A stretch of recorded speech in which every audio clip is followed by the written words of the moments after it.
And we are now live. Okay, so in a few minutes, about to begin, as we get to know more about energy management basics in commercial properties. So, giving you once more a few minutes to register. Okay, registration link is in the video comment and event description below. So, in addition, please join us. Join our community. It's a PSME Mechanical Design and a Fabrication Technical Division. So please like and follow our page. Yep. And to joining me as one of the hosts this evening is coming all the way from Singapore. So let's give a warm welcome to Engineer Adrian Makasakit. Good evening, Sir Adrian. Good evening, Sir Joe Mark. Happy to be here.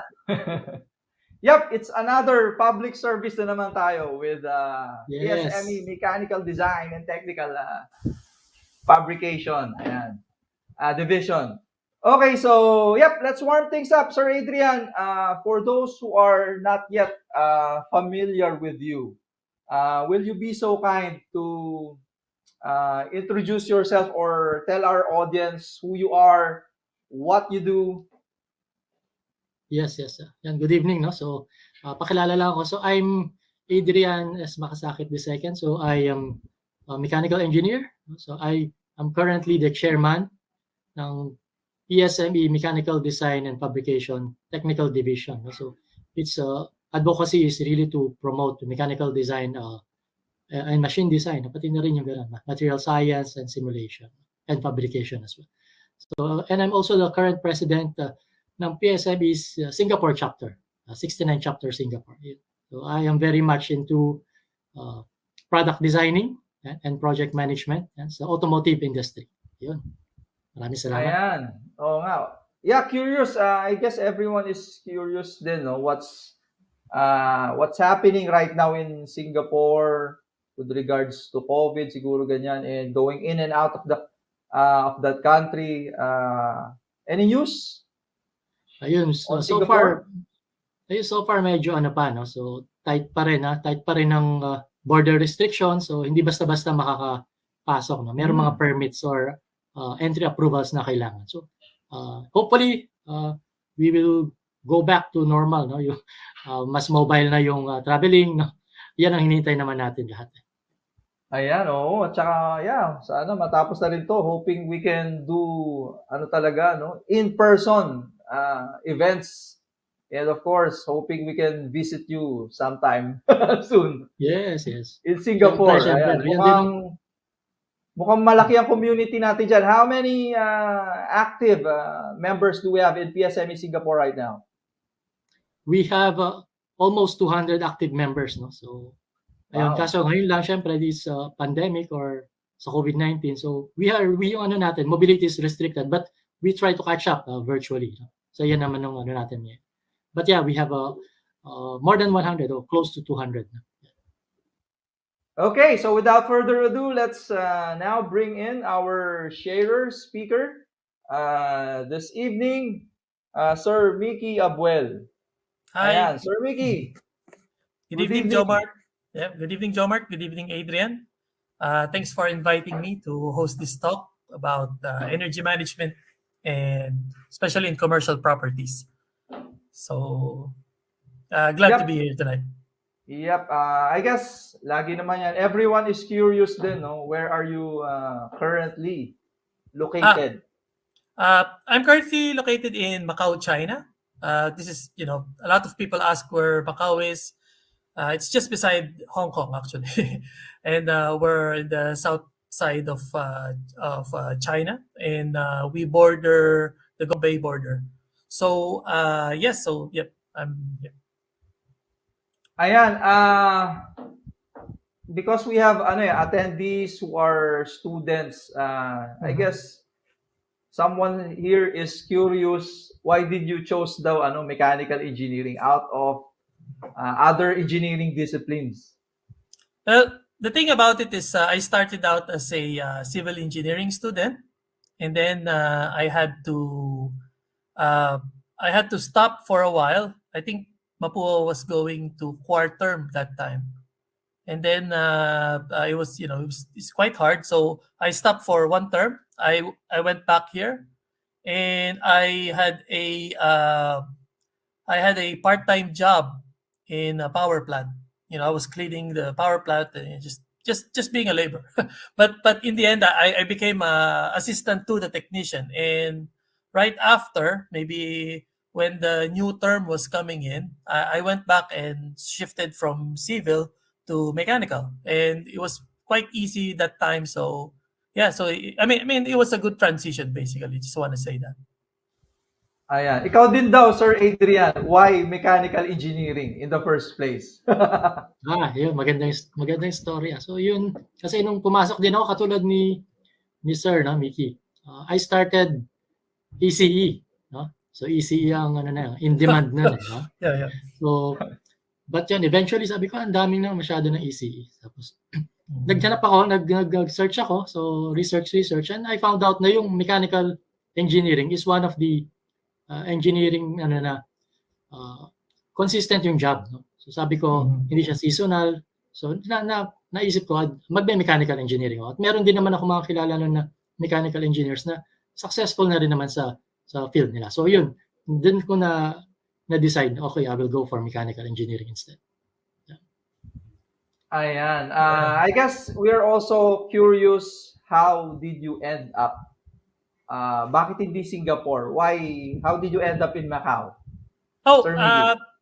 okay. Originally, dito ako nag-elementary. And my parents, my parents were my parents is Filipino and Indian, but my mom, she grew up in the Philippines. However, nung nag-start sila sa career nila, lumipat sila dito sa Macau at nasama ako. So by high school and college, doon ako nagpinas. And I was really bound to come back here, even with all the education in the Philippines. So yeah, so that's why I was originally from here actually. So again, your dad is an Indian. No, my mother is an Indian. My dad is a Filipino. Wow. Ayan. Yeah. Do we have PSME Macau? Not really. Yeah. Just the thing is, Macau's Filipino engineer. There's a group called FISMAC, and mostly they are because Macau is too small. So basically, let's say 30 to 50 people there. It's different. They're all Filipinos, but they're architects, civil engineers, electrical engineers. So yeah, so basically there's actually I'm not really part. I was part of the Ashray community, but yeah, because but yeah, exactly, that's that. We're just a small community here. We're just like around, like, to be honest, Macau is so small. We're like 500,000 people, or 600,000, and that's it. And let's say there's like 400,000 coming in every day. So yeah, it's not too much, not too big here. Awesome. And I guess never been to Macau din, no? So I guess some of our attendees are also curious. Ano ba yung Macau? What is Macau? What's the industry there? Okay, so Macau is very interesting because it used to be a Portuguese colony.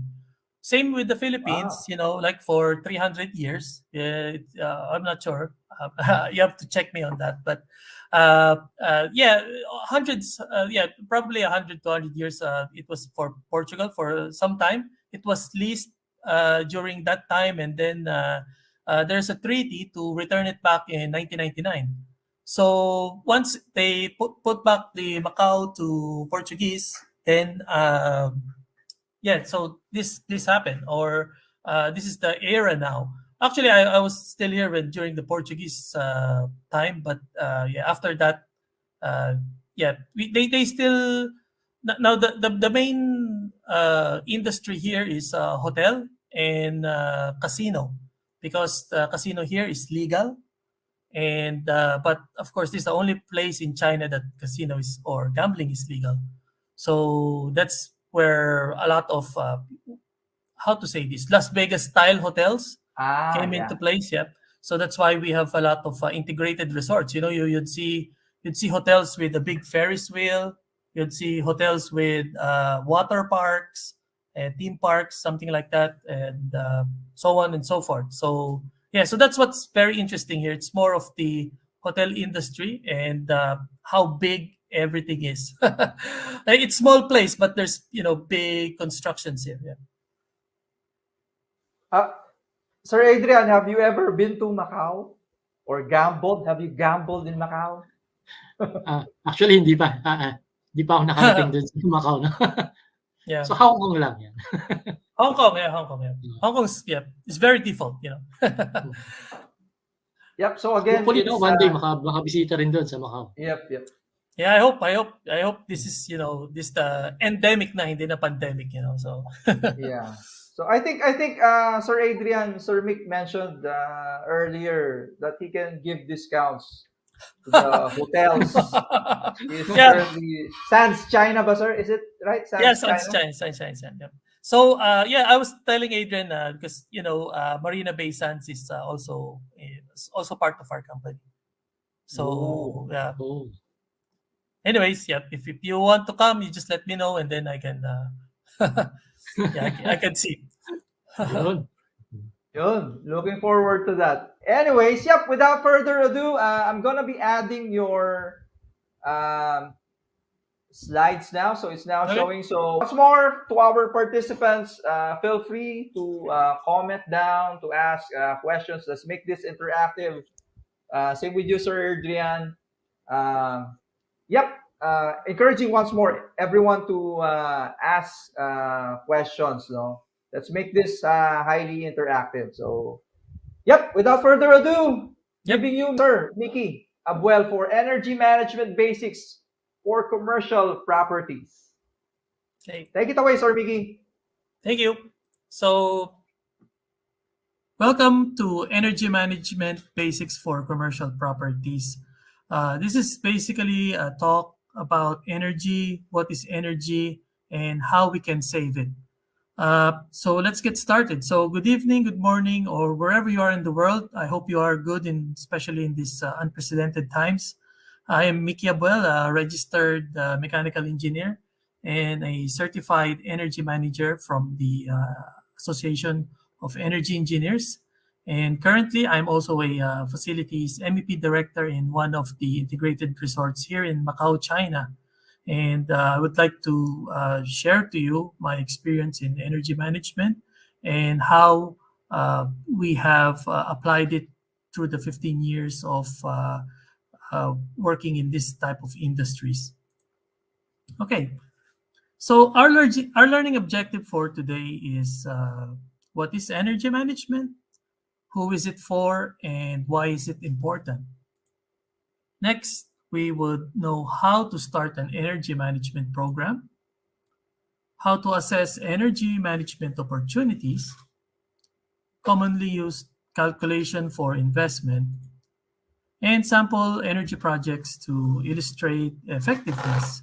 Now, normally this type of course would require like 5 days, but we try to sync it to less than 2 hours of topic, and I just try to get all the pieces that are essential for you to start your energy management program in your facility or in your property or with your organization. So first of all, what is energy? So energy is the ability to do work or work that was done.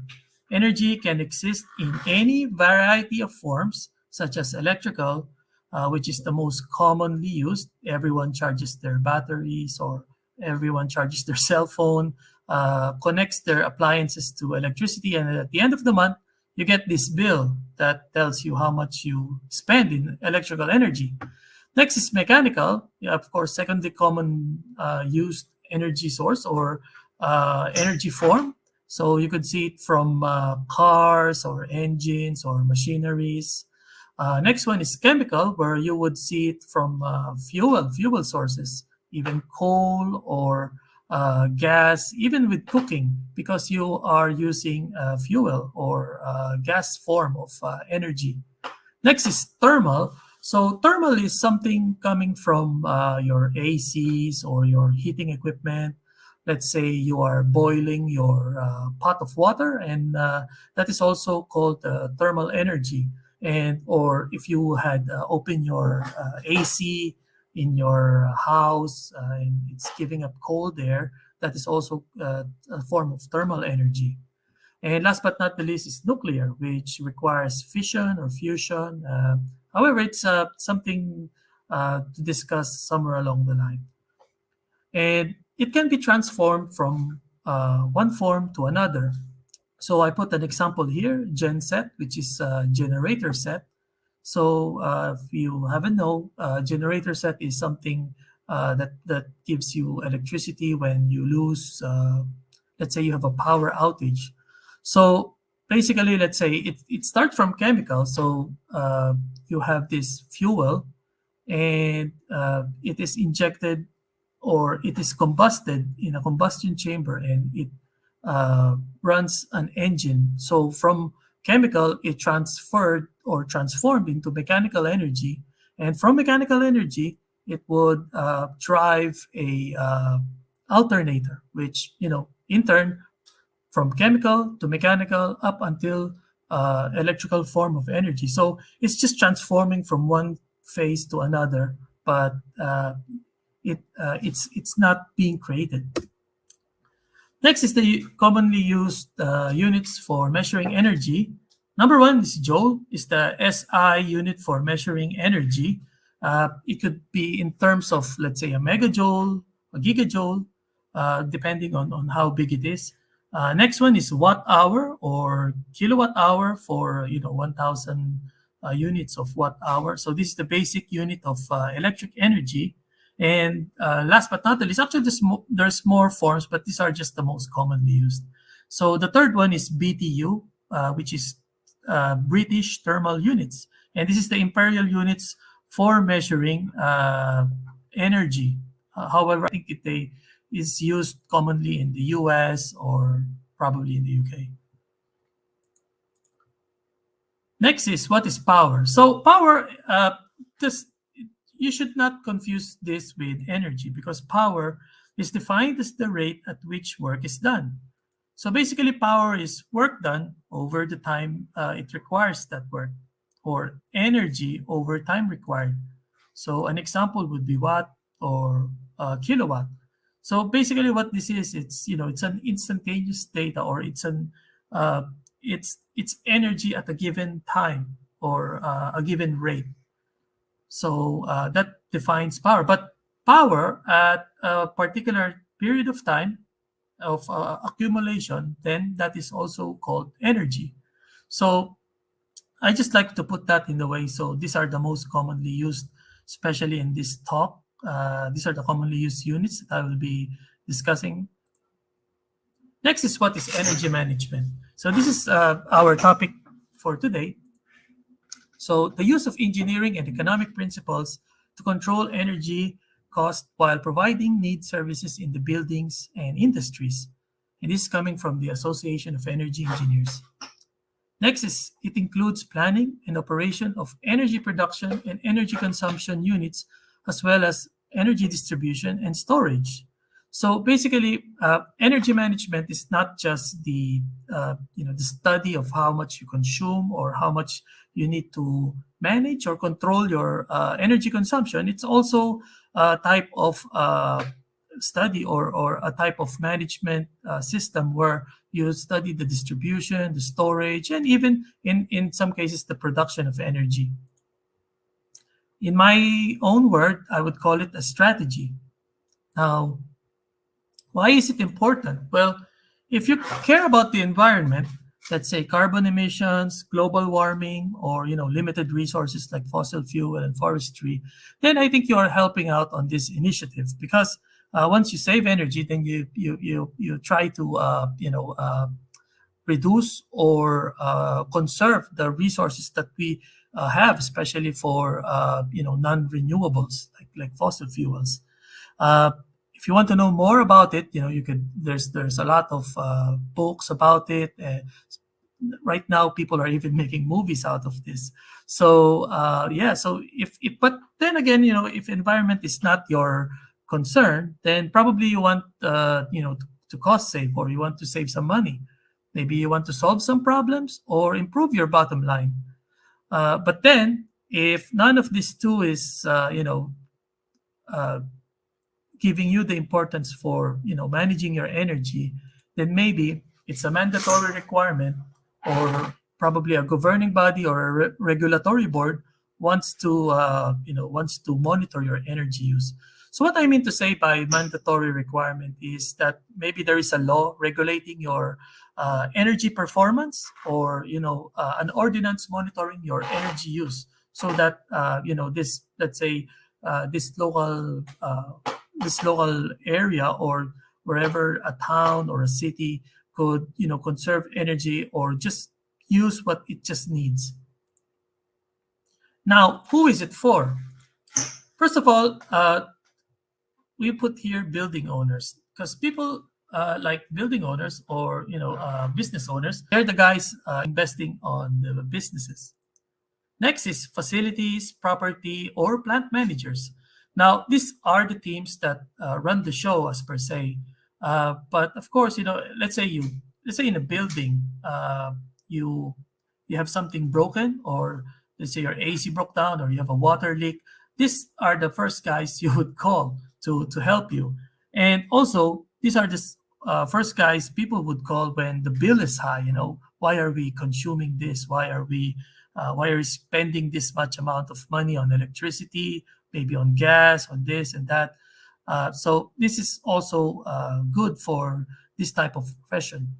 Next is energy or sustainability managers. Now, these are professionals that handle this type of management system exclusively.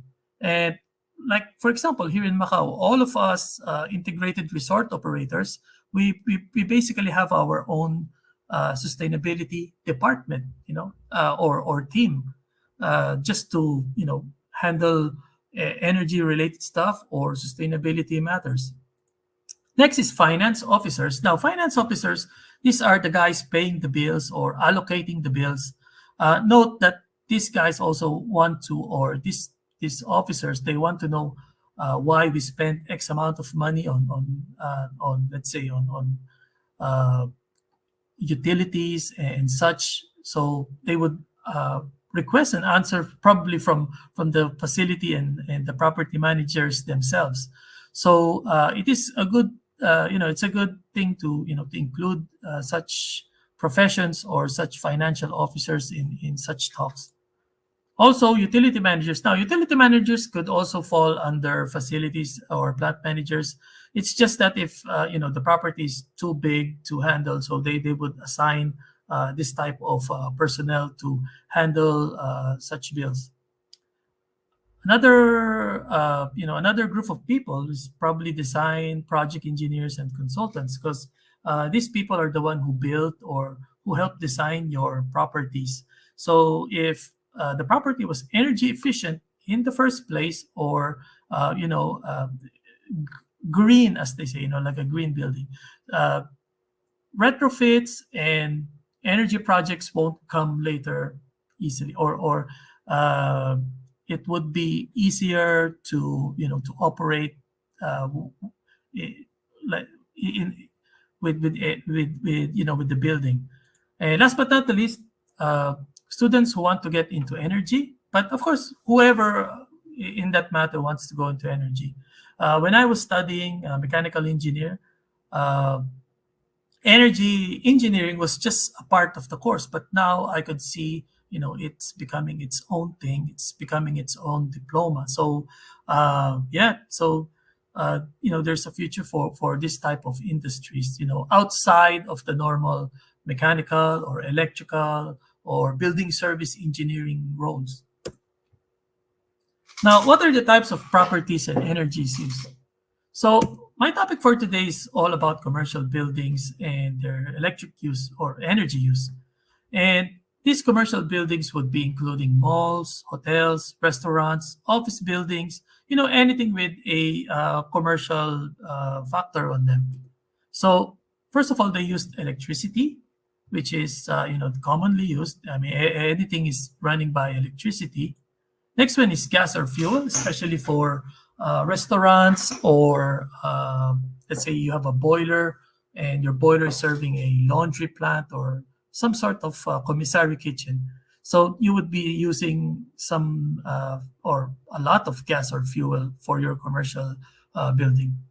Last but not the least is water. Now, water is not part of energy, but of course, to transfer water from one point to another, you need pumps.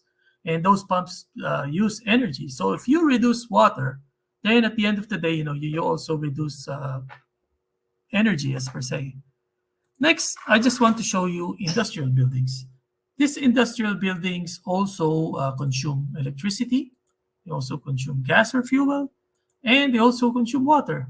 Now, what's the difference? Well, industrial buildings, they also need materials because most of these industrial properties, they are more into production. And their target is also to reduce cost per production. Every time we do an energy audit, commercial buildings versus industrial buildings, the industrial buildings always ask to reduce their cost per production.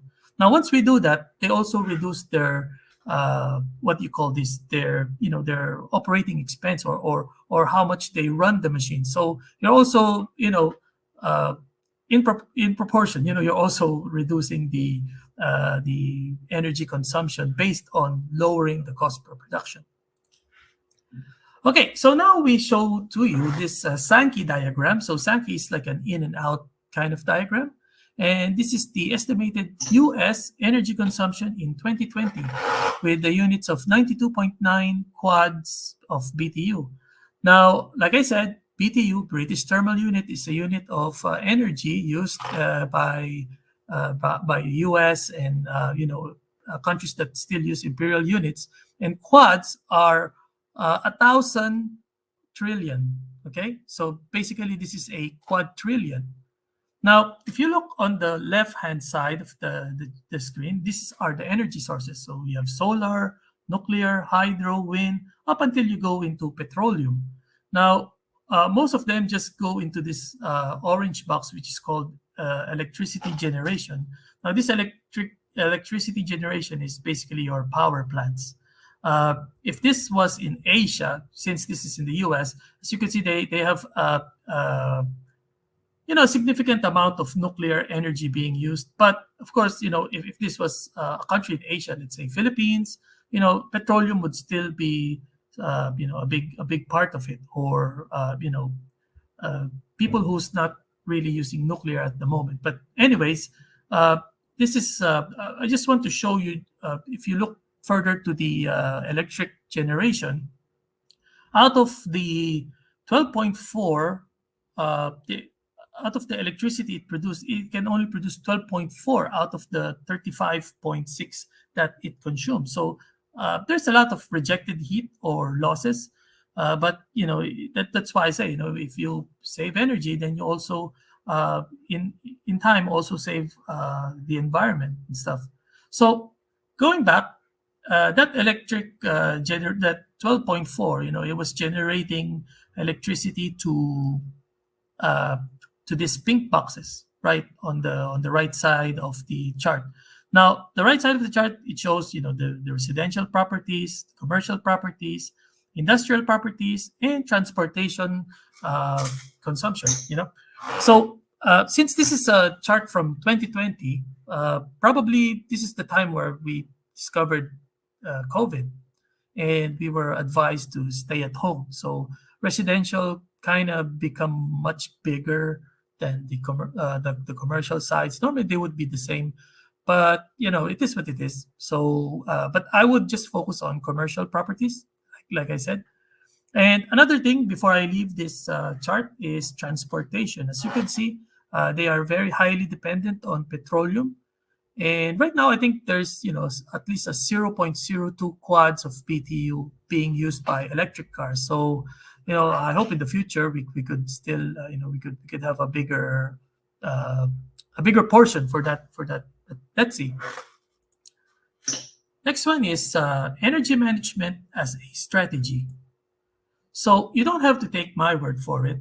ISO, the international standard is also certifying energy management systems, and they call it 50,001.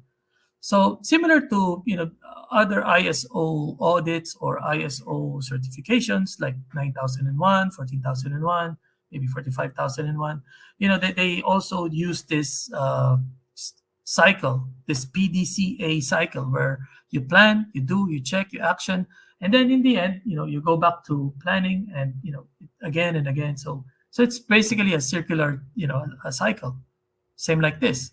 So we first of all we understand the energy use, then we plan and organize the data, then we implement what projects we have or what initiatives we have.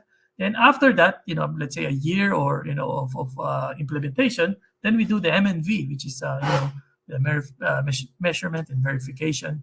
Then if we get a lot of saving, then we go back to company commitment. Say, okay, let's say our targets, let's say 5% were achieved, or maybe we only achieved 4%. We didn't hit that 1%, so we kind of need to be better next time. Then we do it again and again up until you got a perfect system, or at least an optimal system. So this is another chart showing the same cycle of ISO 50001. So first they develop a policy, then they fix a target, they use the data, and once they implement it, they measure the results, review the policy, then continually improve and again. So in this talk, we're probably going to talk mostly about number 2, number 3, and number 5, because these are mostly the strategies. Number 1 and number 6, it's a bit subjective because of your targets, how you want to target, and what's a comfortable target for you, or at least what are your KPIs or KPOs as per se. And of course 4 is depending on where you are. So moving along, we'll just focus on those type of topics. Okay, so starting an energy management program, you need to identify a manager and a team. Like I said, in here or in Macau, we have multiple integrated resorts, and there's a lot of operators, and each operator probably has their own energy team, or at least sustainability team, that does all of this work. Now, it is not wise to add as a scope to one's existing responsibility. What I mean to say by that is that if you have a chief engineer, if you have a director, or if it's someone doing some other job, energy management shouldn't be his main priority, or he's not just an add-on. It's supposed to be one guy. If you know about project management, you have to assign one project manager, and that manager would be your focal point. So he could talk to everybody. He could engage everybody on the grand scheme of things. Next is top management support. So of course, top management support, they need to know setting of the goals, right? They need to know what those goals are. You guys need to agree, and you need to agree why you are doing this. Next one is collection of data. So to get the data, of course, top management should enable the energy manager or the sustainability manager to communicate to different teams on what data they need to fully function. So it is essential, because if the top management doesn't enable the PM, then no one would listen to the energy manager or project managers per se, right? And last but not the least, of course, funding. Most of these things may need funding, especially if the low-hanging fruits are already achieved. So funding is also essential. And then after that, we should start an audit or conduct an audit. Now, a lot of departments or properties, they become very defensive when they talk about conducting an audit, because it looks like it's tied to something fraudulent. When they are, subjected to an audit, they become very defensive and they think it's something criminal or fraudulent, but it's not. It's basically just a type of survey, because that survey is, you just want to know how your building behaves, or how your building reacts, or what's your performance. And of course, you have targets, you have problems to solve, and you have to reduce costs. So this type of survey would help you, or this type of audit would help you identify them and hit them where it matters most. And of course, it could be another requirement from a governing body.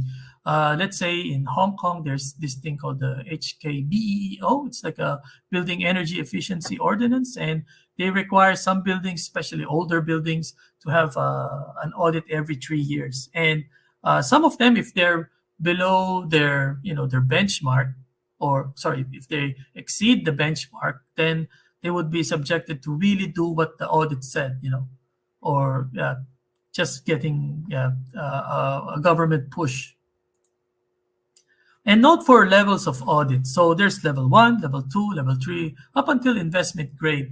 Now, the higher the level to go, the more accurate it gets. And the more accurate it gets, the longer it gets, the more data you need. So like I said, it gets, it's not gets harder and harder, but it just gets more. But the thing about it is, the more you do it, the more accurate you do it, the better your targets would be met, or the more understanding you have.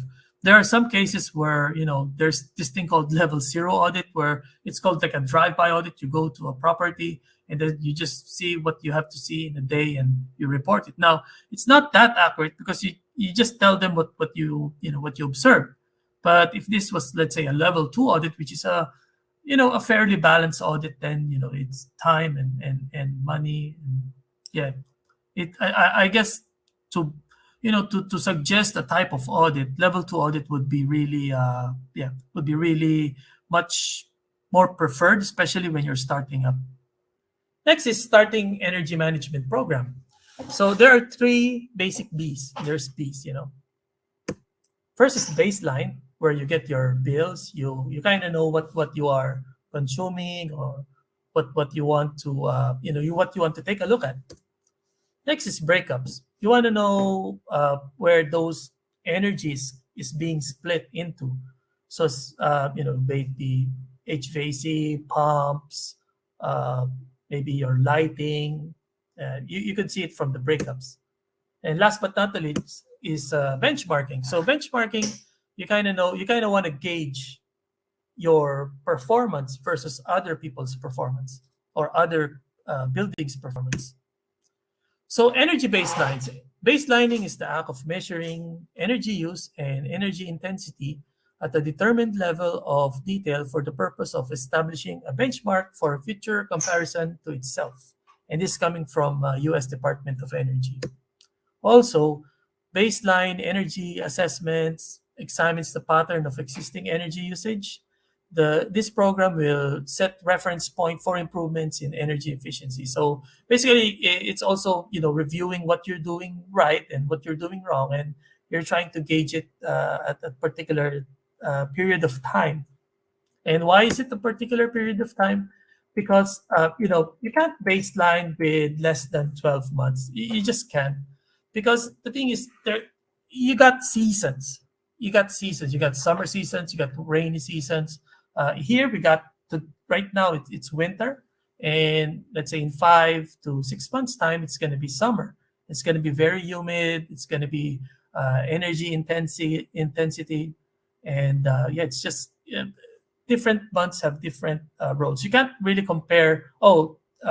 You spend, let's say, X amount of kilowatt hour last month versus this month. No, because they're really different. You have to compare it year after year, not just by months.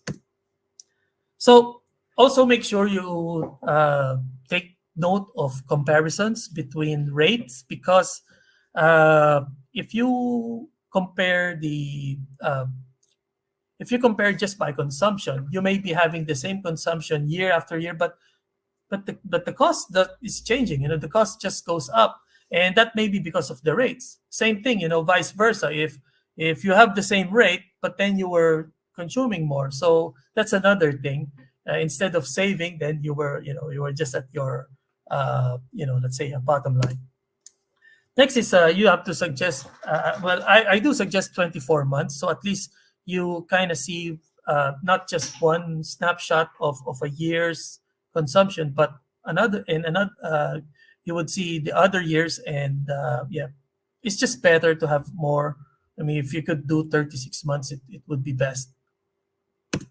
Okay, so this is a sample of a baseline. So I just took a look. I mean, I just take this one from Meralco, and I could see that Meralco, that they have this thing called Know Your Bill, and based from that, I could see that they have a baseline right here. So you're very lucky because your power company is already doing the baseline for you.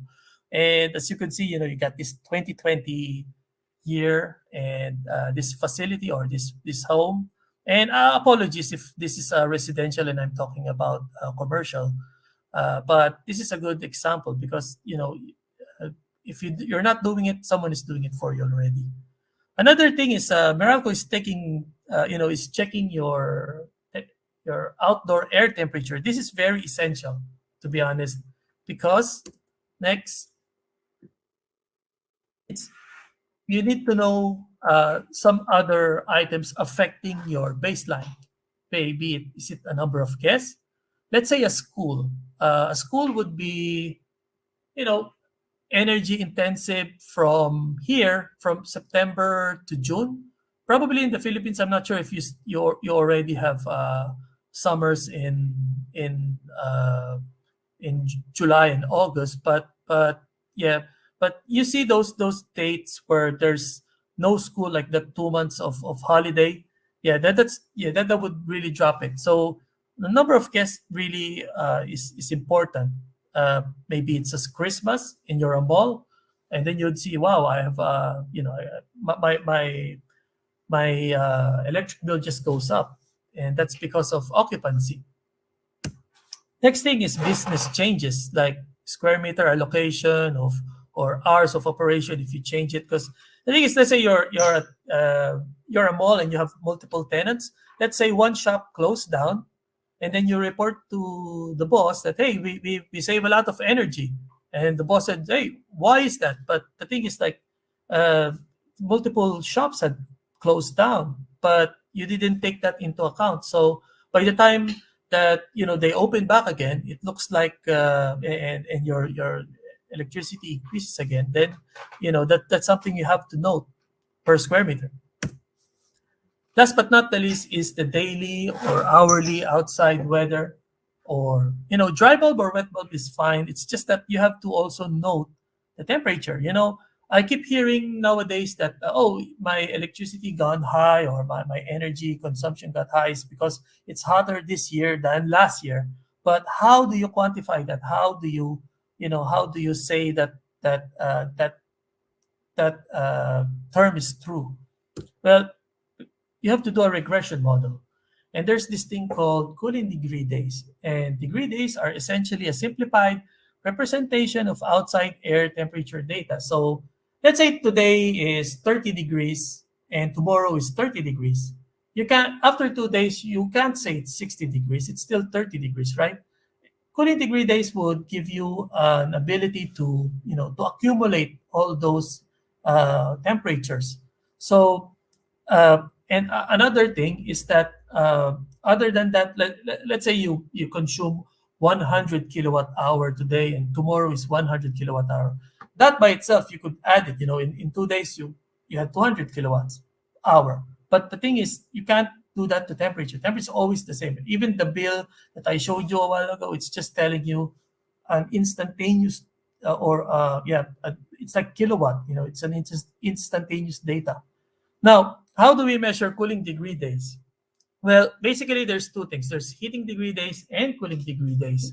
In places like Canada, or where there's snow and predominantly winter, they use they use heating degree days, and it's a measure of how much in degrees and for how long in days outside temperature was lower than a specific temperature. Us here in Asia, we use cooling degree days. So what it is, it's very simple. If it's 18 degrees outside, do you think you would turn on your AC? Of course not, right? Or it's like 15 degrees outside. You probably won't turn on, or if you turn it on, it's very minimal. So this is something like you have this base temperature, like, okay, if it's 18 degrees or 19 degrees outside, then I'd stop my AC. But if not, then I need to, cool down my place. So this is basically that thing, where the base temperature, if it's higher or, if it's higher than your CDD, then you could minus it. So I give an example. If your base temperature and 18.5 is a commonly used data, and your mean temperature for the day, take note, is 30. So you could use CDD because 30 minus 18 is 11.5. So that 11.5 by itself is already your CDD for the day. Uh, and then in 12 months, or so let's say in a month, you could accumulate them. Then you could match them with your kilowatt hour. Now, why do we need to do that? So because this is your measure. This is a measure of your temperature, or this is a measure of your how to say this. This is a measurement of your performance. Because if you match them, you would be able to predict the future. Not predict the future, but predict your energy consumption based on weather. Now, as you can see here, this is the bill. I show you 2020, you have it here, 120, 116, and so on and so forth. And this one is downloaded from coolingdegreedays.net, and from wherever this was measured. Actually, I think this was from Manila. So I got the Manila data, and this is what I downloaded. And next, I put them into a regression model, which is a linear equation. This is getting a bit technical now, but after this, once you get why we do it, then you probably would understand why we're doing it. So, like I said, y equals mx plus b. So this is a linear equation. This is a normal linear equation. So these dots right here is the kilowatt hour versus your degree days, your cooling degree days. And this regression right here is basically, if someone said that, okay, I have 315 cooling degree days, and you put it on X, then you probably know what's your kilowatt hour. And, you could predict. How accurate is this? Well, you have your R squared, this coefficient of the determination. So basically, that model is 87% accurate. So I could say that 86 or 87% could say that bill was geared towards weather, weather changes. So if it gets cold, then that consumption would all go down. However, there's another 15% that probably I'm not sure how they do it, but that's just an example. So let's see. Okay, so now as you could see, we have already 2021 data. Of course, 2021 is over, so it's easy to download already. But that bill had January to October of electric consumption, and you could see how how we could compare. Basically, if you add 2021 kilowatt hour as a whole up to October, and 2020 kilowatt hour from up to October, 2021 is bigger. It's higher than this column. And if this was a facility, they would ask, hey, why are we spending this amount? Why did we consume that amount? Then someone will say, hey, it's hotter this time of year or this year. But how would you justify it? And this is how you justify it. See, if you use that regression, to be honest, the guy or that facility was almost doing great, because the regression, the prediction was 150 if you use this 270, which you got from January 2021. So, all in all, it's not too bad. It's not too bad. It's a bit lower, but the model is working basically. It's just a way to let you know that your facility is influenced or is being your energy is being driven by external factors, not just using this, using that. Uh, okay. Now another example I would like to show you is chiller plant, and this is something we use. We use at actually I use at work. We kind instead of using CDD, I use CDH. I use hours. I want to be very specific. I take all 8,760 hours in a year and get it CDH to my base and plot it against my plant. And what does that help me? It helps me whenever there's a forecast. Let's say it's going to be very cold, it's going to be very hot, so I know how many boilers or how many chillers I'd be running. Coming months at least based on the forecast. So yeah, and this is basically you can't. I mean, you don't just do it with electricity. You could do it with ton hours. You could do it. So it's basically a tool for you to predict things of that matter. Now, next, I'd like to talk about the next B is the energy breakup. So energy breakup is the method of breaking up or identifying the energy use of a building and or property, which usage consists of this. This is basically your commercial usage. You got lightings, plug loads. Plug loads is that wall warts when you connect your power. HVAC and refrigeration, so it's air conditioning and your refrigeration. Kitchen, heating equipment, and steam. All these three use gas. So cooking, maybe a boiler. Steam could be also a boiler and probably maybe used for laundry. I'm not sure if your commercial property does that. Next is compressed air. A lot of buildings, especially in Hong Kong, I saw they have a pneumatic system and they use compressed air. Now, to be honest, compressed air is very is one of the lowest efficiency machine, and yeah, but it is what it is. But they still use it. So next is data centers, and data centers, of course, your IT, your servers, databases, and so on and so forth. Then pumps and motors, your water pumps. Maybe you have a swimming pool. You have water fountains. This is where it is. Conveyance, elevators, and escalators. So now the thing is, you have to break it up. If you could break it up, then bravo. It's very good. But if you can't, you could still break it up based on functional areas. Let's say you had and a lot of facilities or buildings, they they break it up based on their area, functional area. Because let's say you're in a mall. A mall has a department store, cinema, maybe a food court, or so on and so forth. So most of them they all use lighting, they all use air conditioning, but they can't put the meter apart from each other. So they base it on that. It's still good, it's still good because you still see, or you could still know who is the biggest consumer. But of course, at the end of the day, you still need to break it up granularly. Okay, so yeah. So this is an example of another thing is submetering.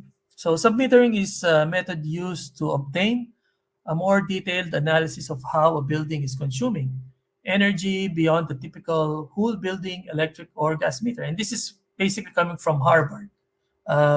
They have, it's one of their courses actually, submetering. Well, submeters, like I said, you can't break it up if you don't have meters. So you really have to invest on them.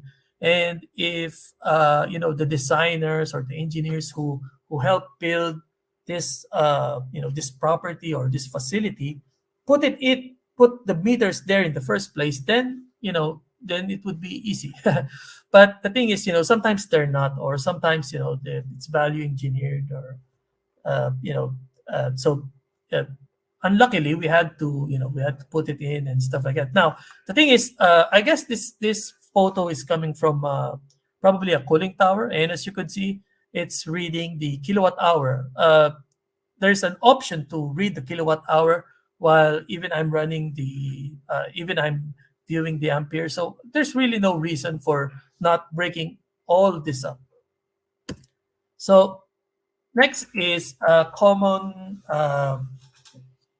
facility here with a hotel and a casino, and and basically an integrated resort. And as you could see, we could break up how they use their energy. So 36% went to lighting and power. Uh, HVAC takes a lot, because HVAC. I mean, Macau is also, and Hong Kong is predominantly summer as well. It's just summer and just winter. But the thing is, the ventilations are still running, and yeah, we use a lot of that here. Another thing, domestic hot water. These are the boilers, so these are using gas. So it kind of put 1% there. Gaming, of course, there's slot machines, gaming tables, vertical transport, like I said, your lifts, your elevators, plant equipment, just normal pumps and motors, and of course, kitchen equipment using gas as well. Now, the thing about this is that once you break it up, you kind of know where you could target it. And if you were a building operator, you'd say, hey, if I save 5-10% from HVAC, that's a lot already, and you kind of want to target the things that have big impacts. So next is, this is when you combine your baselines and your breakups. So this facility, it got 126 million kilowatt hour, and for gas it got like 7 minutes. That's a lot. That's a lot for a year. And it went to the facility, so the facility got all of them and distributed them, right? So with this data, you kind of know if you had a target of 5-10% savings. 10 is very big, but the thing is, you get my point, right? It's more of your targets. You can quantify it right now. You could sell it. You could sell it to anybody that, hey, we need to save money because this is a big chunk. Now, before I go on, I would like to show you this, and this is an example of a facility. This is a real facility. I'll give you 3 seconds to figure out what type of facility this is.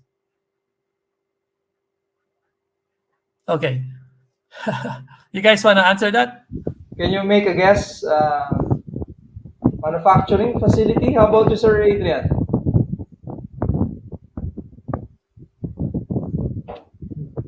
I have no idea.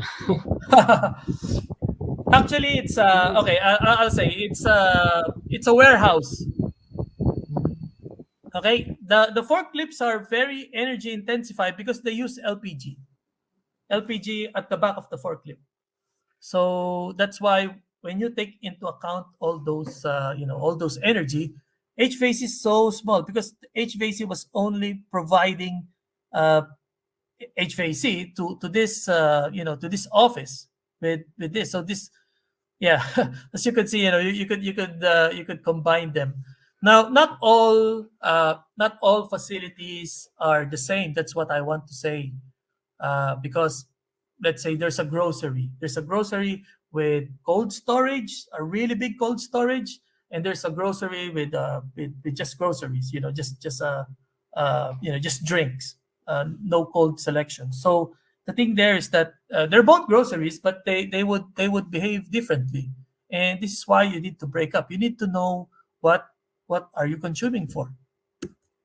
So next is data logging. So data logging is an electronic device that records data over time or in relation to location, either with a built-in instrument or sensor, or via external instruments and sensors. So What this is, it's it's like a smart logging. This is an example. So I went to a facility and I had to record their chiller operation, and I wanted to know how they run their chiller because they didn't have any meter, or they had the meter but no one would like to read it. So I raised my hand and okay, we put it in, and as you can see, you see the spikes right here. These spikes are like your Y delta starters or your direct online starters, where when they run, then they come back, they run, then they go back. So as you can see, they're just running based on the premises operation. Once the operation is done, then chillers will also stop. Next day again, then run, then go, so on and so forth. So this is another way of breaking up. At least you know how your equipment are being utilized, or how energy, when do they take the energy from it. Next one is benchmarking. Now, energy benchmarking is a method used to determine whether a building is using more or less energy than its peer facility with similar occupancies, climates, and sizes. And that's from Harvard. Benchmarking is the comparison of whole building energy relative to a similar building, and provides useful starting points for individual energy audits or for targeting buildings for energy saving measures in multiple site audits. So this one is coming from AEE. Now the thing about this is that you kind of try to see how you are doing, and how you need to gauge yourself basically. Um, but of course, occupancy, climates, and sizes are also essential. You can't compare your building to a building in maybe in New York, because New York, they got snow and everything, and then here, it's very tropic, or Macau and Philippines. Macau would have cold winters. Philippines would have warm winters, or at least in the 25-degree range. Us right now, we got like the 15-degree range. So, I would be a little, or we would be less energy intensive than the ones in higher climate. So you have to find a good benchmark for you. Now, I just want to show you benchmark common units. First is EUI, Energy Utilization Index. So this is also called Energy Use Index.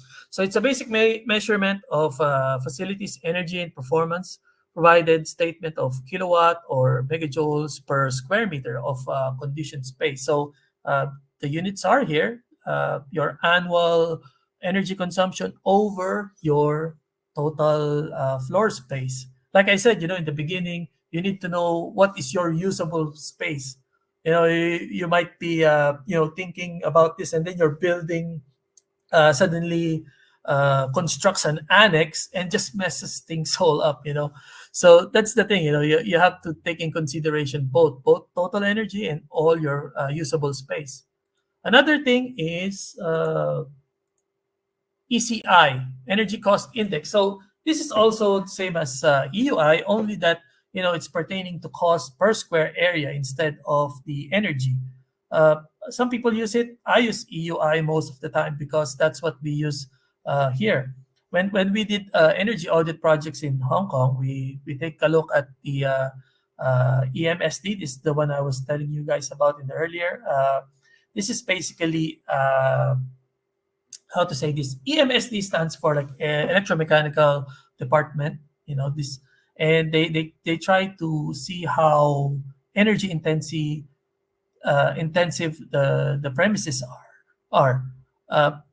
If you've been to Hong Kong, let's say you went there at nighttime, you went to that harbor, or maybe you went to the beach at nighttime, you would see all the lights of the office buildings, and it's very energy intensive. So that's why they kind of had to do this, and of course it's a good initiative actually. So you go to this site, you check on energy utilization index, and with my topic, you could check on the commercial sector, but don't, you could go anywhere. Just try to see what they have. Oh, sorry. Now, this is sample EUI of a private office. Now, you can see the type of offices that's here, but I want to focus on the bottom.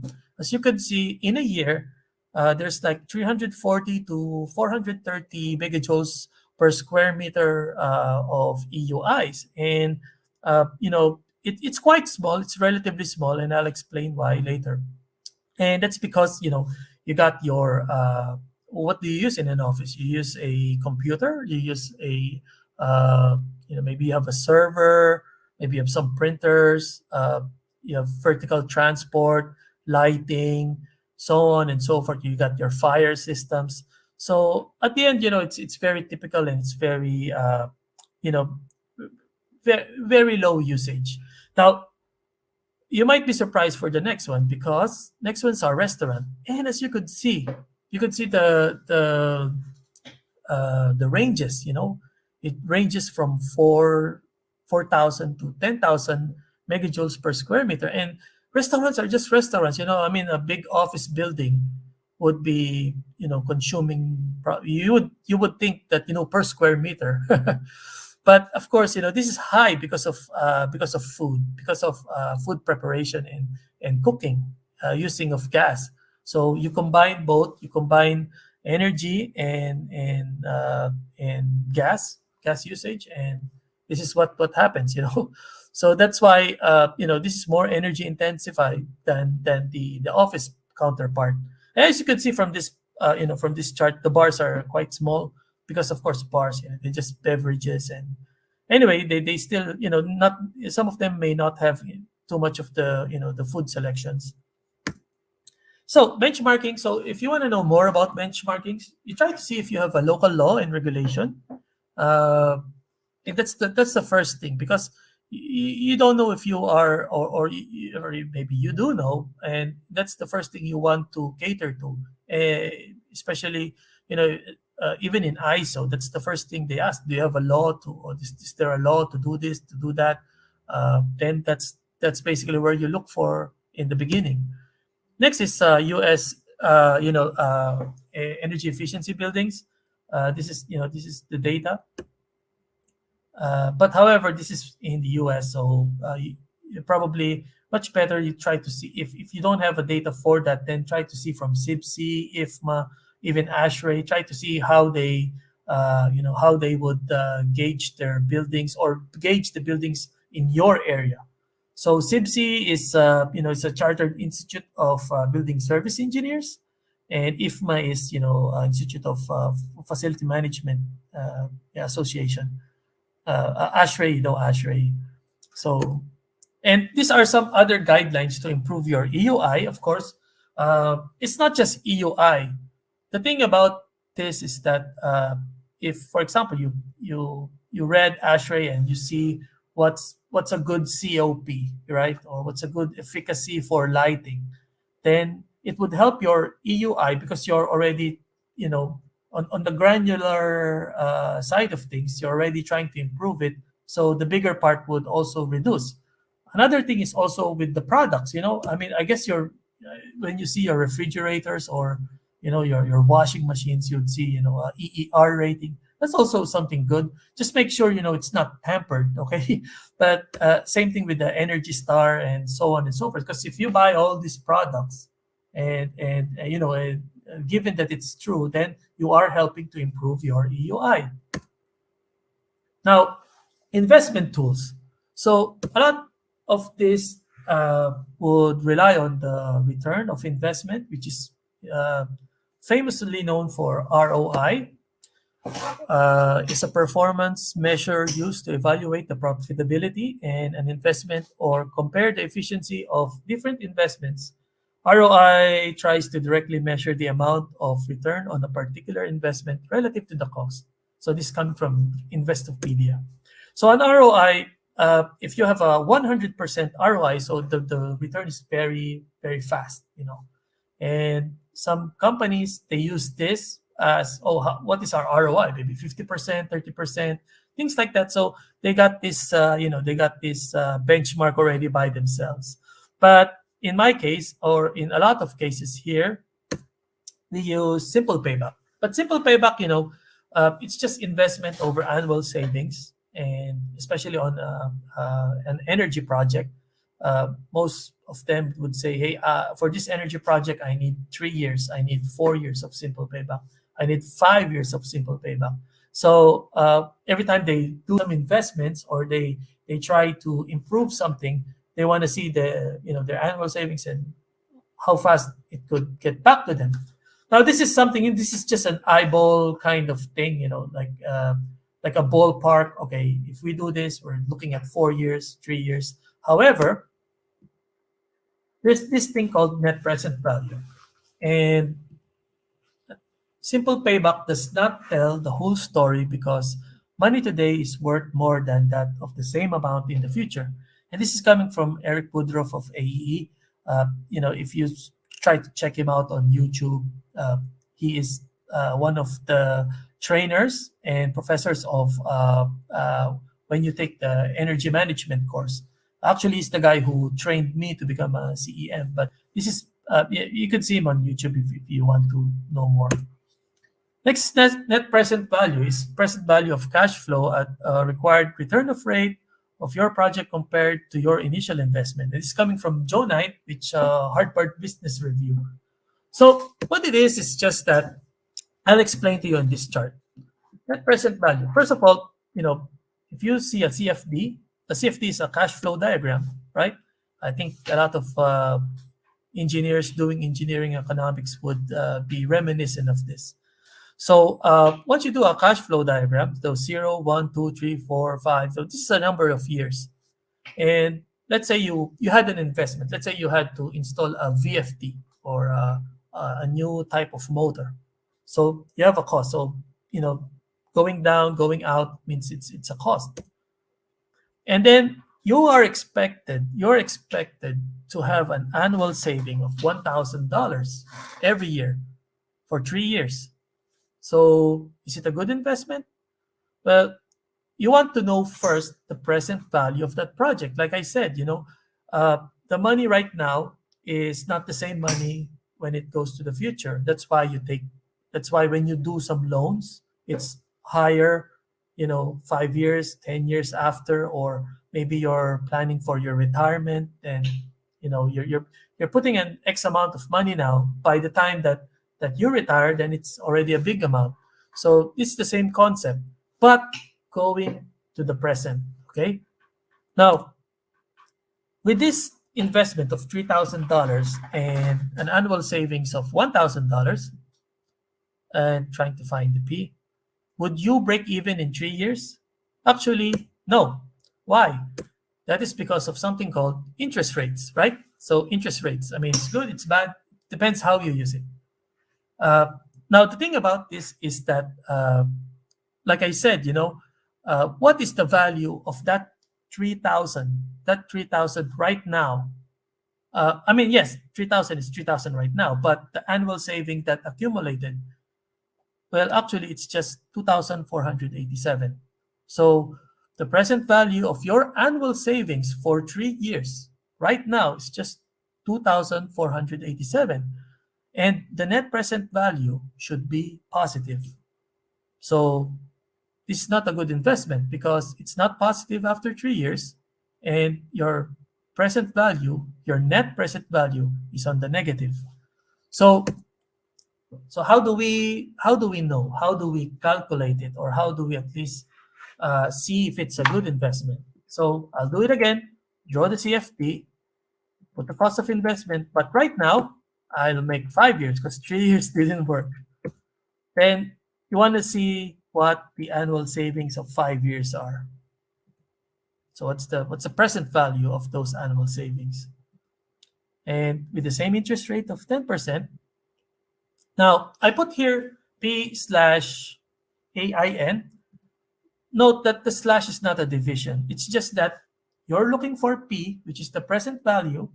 A, which is the annual savings, I, which is your interest rate, and N, which is the number of years. Also note there's also this thing called the future value. I didn't put it here because it's not relevant for now, but it could be in other projects. Like I said, maybe your retirement fund, or you want to know your loan after X amount of years. But it's not relevant right now, so we just focus on finding the P given the A. So how do we calculate for NPV?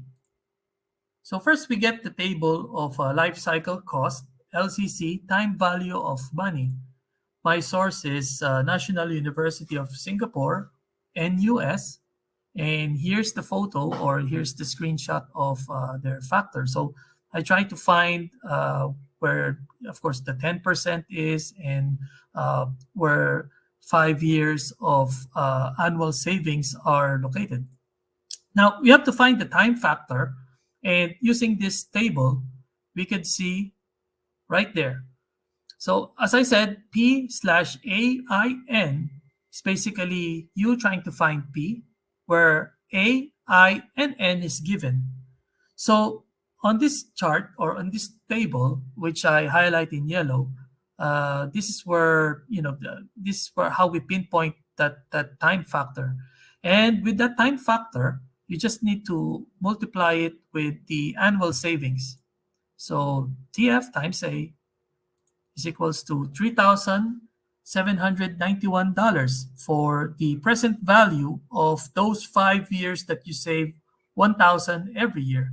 Now, before I move ahead, I have to show you two things. One is the 3 years worth of 1,000 savings. Sorry. If you recall, the value was 2,400 and around 2,500 something, and it was not enough to to get a positive NPV because the investment was 3,000. And as you can see, this is why it is, because if you multiply the time factor at 3 years, it's still lower than 3,000. Now, another thing before we move ahead is you could see the other columns where you have to find the final value, you want to find the annual value or the annual savings you need to have that present value. So this is just how you use that table. So slash is not a division, it's just with respect to or a nomenclature of you're trying to find F and you have A or you have I or you have N. So going back, so now we have 3,791 and the NPV or the net present value is at 791. So it's positive, it's a good investment if your targets are for 5 years. But if you still want to have a 3-year target, then it's either you buy something cheaper, with the initial cost, or your annual saving would be something higher. And using the same table, you could use it and try to figure out what is a better solution. And of course, this is where what you are using. Some banks use 10, some banks use 5, 6. So it really depends. Okay, so now we're done with the investment part. You know how to get your energies. You know how to identify your energy usage, and you know how to split them. You know how to basically who's who. And then of course, let's say you have some investment. You know what's a good investment and what's a bad investment, and how to eyeball or immediately pinpoint what's good and what's not. So next we go to energy management opportunities. Now, energy management opportunities, it represents how energy can be used wisely to save money and to limit environmental impact. So basically, this is the strategies. Every time we have a project, let's say we put VFDs in, we call it EMO1, EMO2. Some guys use EER or some guys ECM, energy conversion or conservation measures, things like that. They're basically the same thing. It's just how you name your project. It's not just a project; it's an energy management opportunity. And like I said, this is something. This is something on top of what simple a normal function is. So you have to be mindful of your standards, your settings, your actual set points before making planned or necessary change, because it might hurt your building in the long run. These initiatives are to improve the function of your system, not to change them entirely. So if you were, let's say you had to cool down a room, you can't make it hotter, or you just don't change the function, and you'll be fine as long as you're not using you're trying to trim down but having the same targets. Like I said, your set point or your targets, your buildings targets are first, and energy management comes second. Okay, just a disclaimer, because some of this, some of the stuff I could be saying here would be too crazy to do, or you'd be shutting down. I don't want you guys to shut down your plant or something like that just to save energy. I need you to use it wisely. So first, load and demand. So anything you could reduce, turn off, manually change without resources. So these are what you call the low-hanging fruits. Let's say you want to turn off the lights where people are not working, or you want to turn off, a continuous faucet, or things of that matter. So these are stuff, but you could do on the load side. You could reduce, but again, of course, there's also controls. So controls, mostly programming revision, changes in schedules and operation, integrating to operation, or normally requiring minimal to average resources. So basically, let's say you thought of a way to save energy, and it doesn't need new hardware. It just needs for you to make necessary changes. For example, here in Macau, we used to have a lot of our facade lighting on up to like 4 a.m. That was like, I guess, 15 years ago. So, but then everyone realized, hey, no one is really appreciating the beauty of those facades at 4 a.m. or 3 a.m. And so they kind of trimmed down. They trimmed down up to like, okay, let's just turn it off at 12 or at 1 a.m. In some cases, even at let's say a low business day, probably even at 12 they could turn off those lights already. So those are things like, okay, we could do it right now, and you could be already saving. And just imagine, if you're not doing it, and in X amount of period, it might be, in a day it might be a small amount, but in a year it's going to be very big. Last but not the least, of course, is the hardware. This one may need revisions in actual hardware, may need further investment, subject for replacement, will also need improvement in controls or maintenance as necessary. So these are the bigger stuff. Let's say you had to really deploy a lot of resources, a lot of investment, because you're already replacing it. It could be a retrofit, or it could be a migration of technology.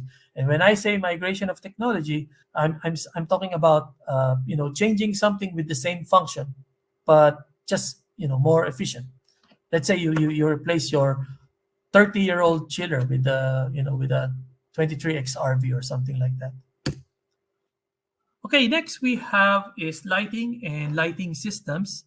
And this is part of the systems that I want to share with you, but I could not share all of the systems, probably just three, else we'll need a couple of more days to complete. So anyways, lighting system. Now, first of all, I'm not a lighting expert, but these three terms had helped me in my career in energy and how I do energy projects in terms of lighting. First off is lumens.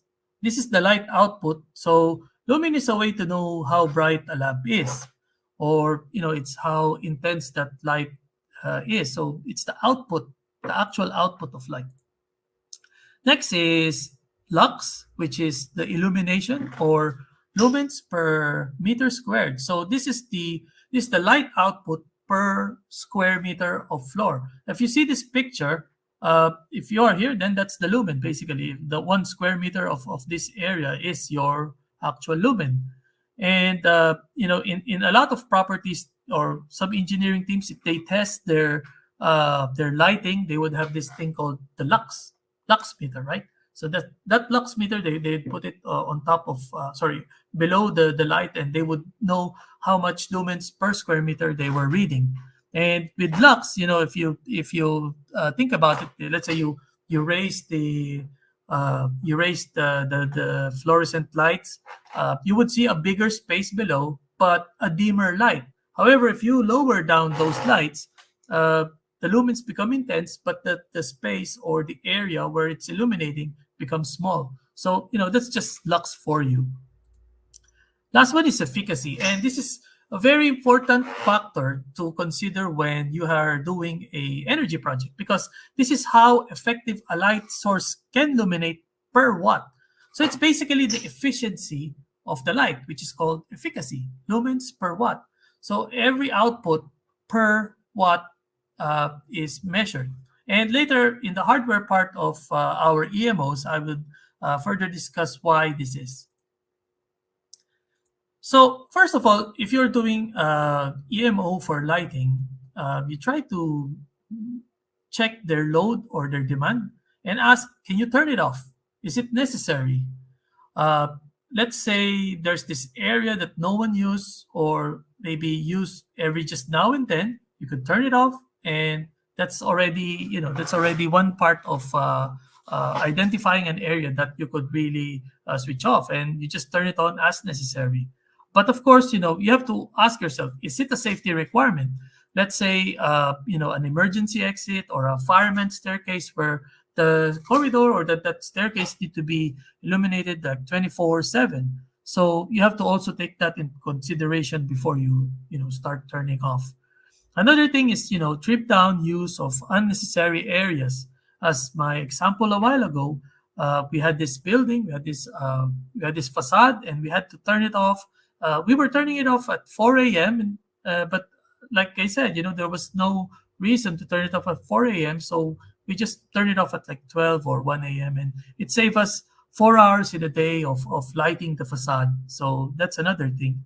And of course, sequencing on and off light sources to meet necessary lux. So let's say you had a hallway, and that hallway had 100 lights, 100 bulbs. And what I mean to say here is that you could alternate. You could have, let's say, two lights on, then one light off, two lights on, one light off, as long as the necessary lux are met. Uh, and that would already save you at least 33% if you think about it.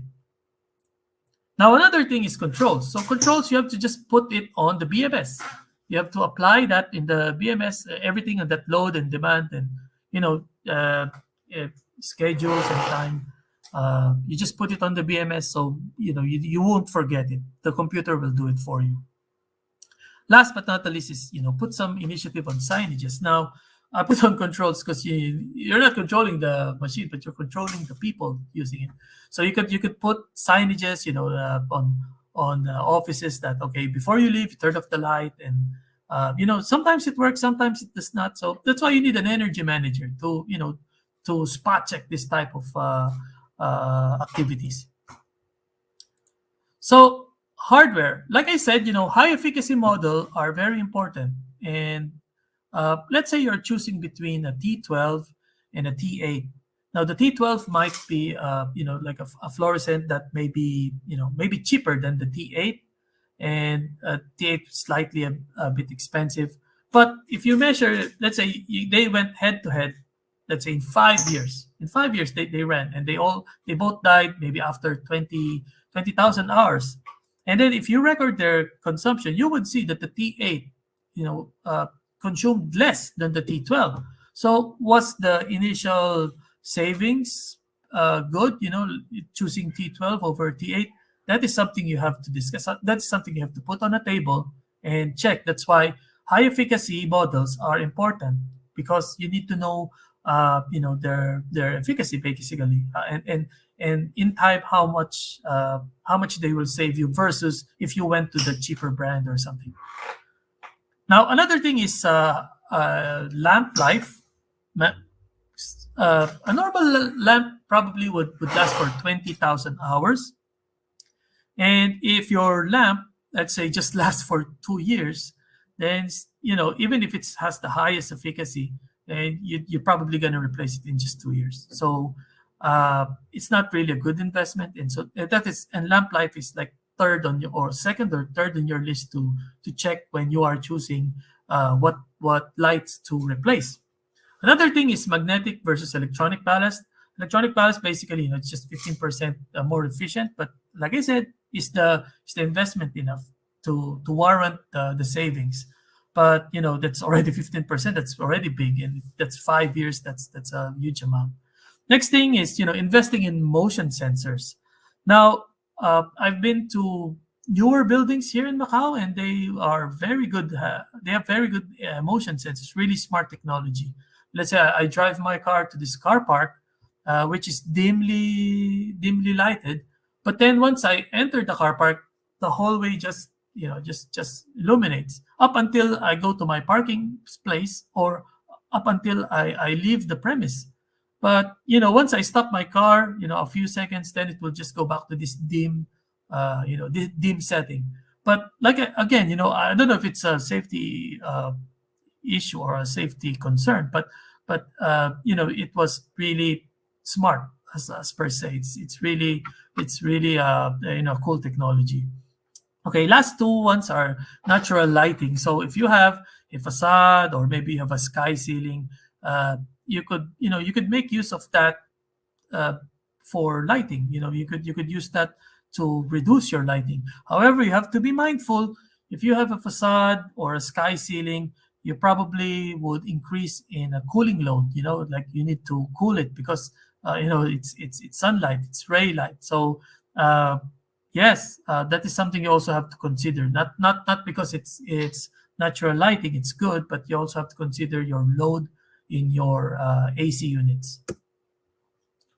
Okay, now we move ahead with HVAC, and I would like to discuss with air side. Okay, we start again with load and demand. You could, identify places which you could switch off as needed. Let's say it's an office, or some type of, like as needed place where you just go there for a while, and you forget, and there's nothing perishable or nothing that would be rotten that's inside. So like I said, as needed.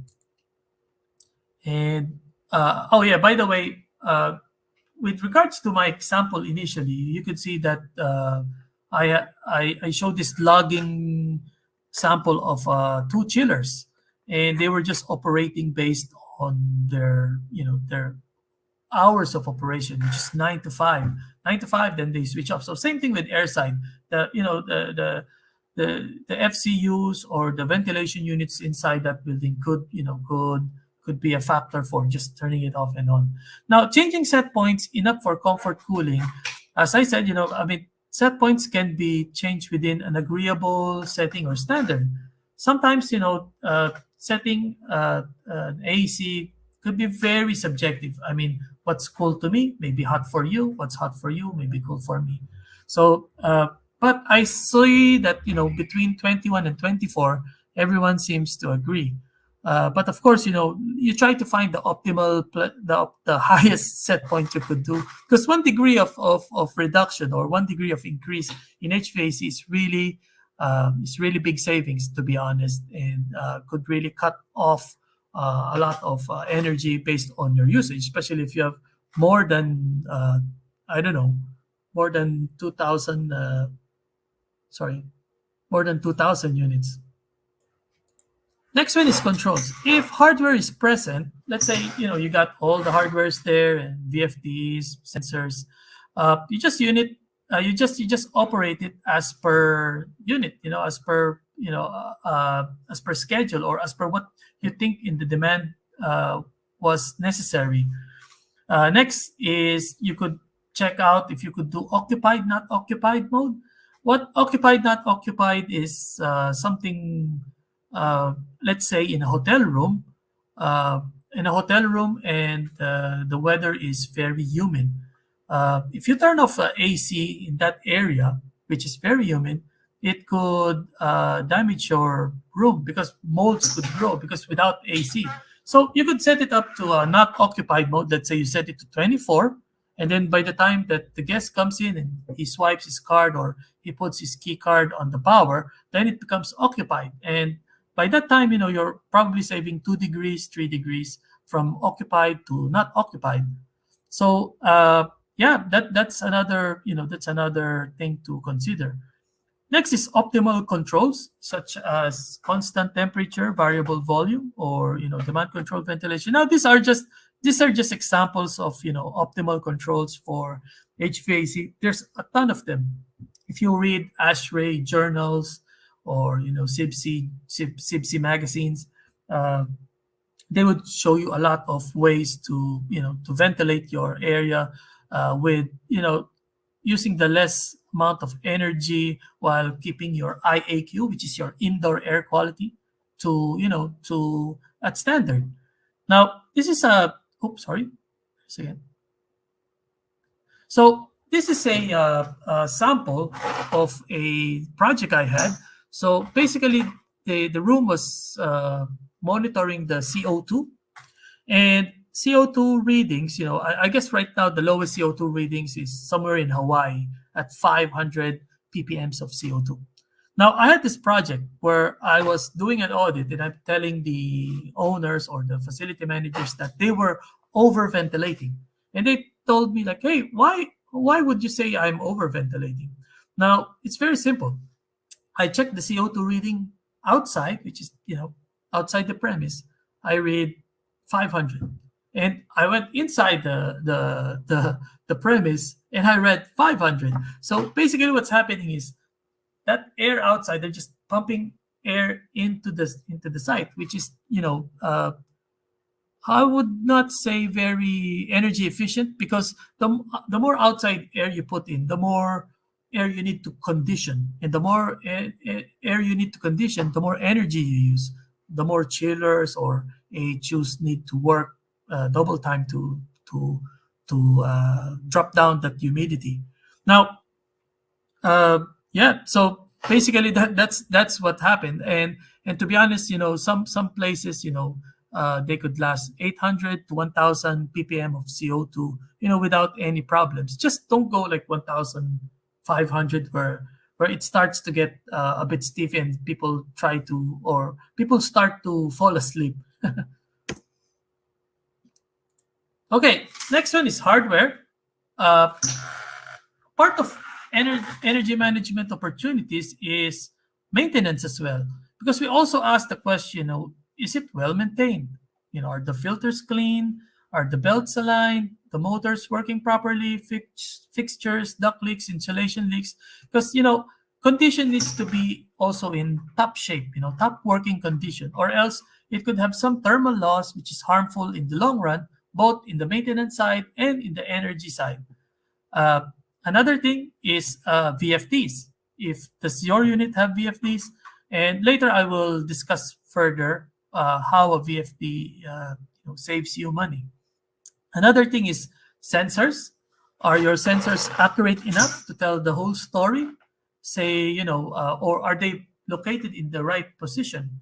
There are some sensors, they're located in the wrong position, and it just makes the AC run. You put it to auto, it just runs all the time. Even if it feels cold already, it's still running. So applicable areas are also necessary to be considered. Another thing is your AC system balanced? Do you have a balanced area?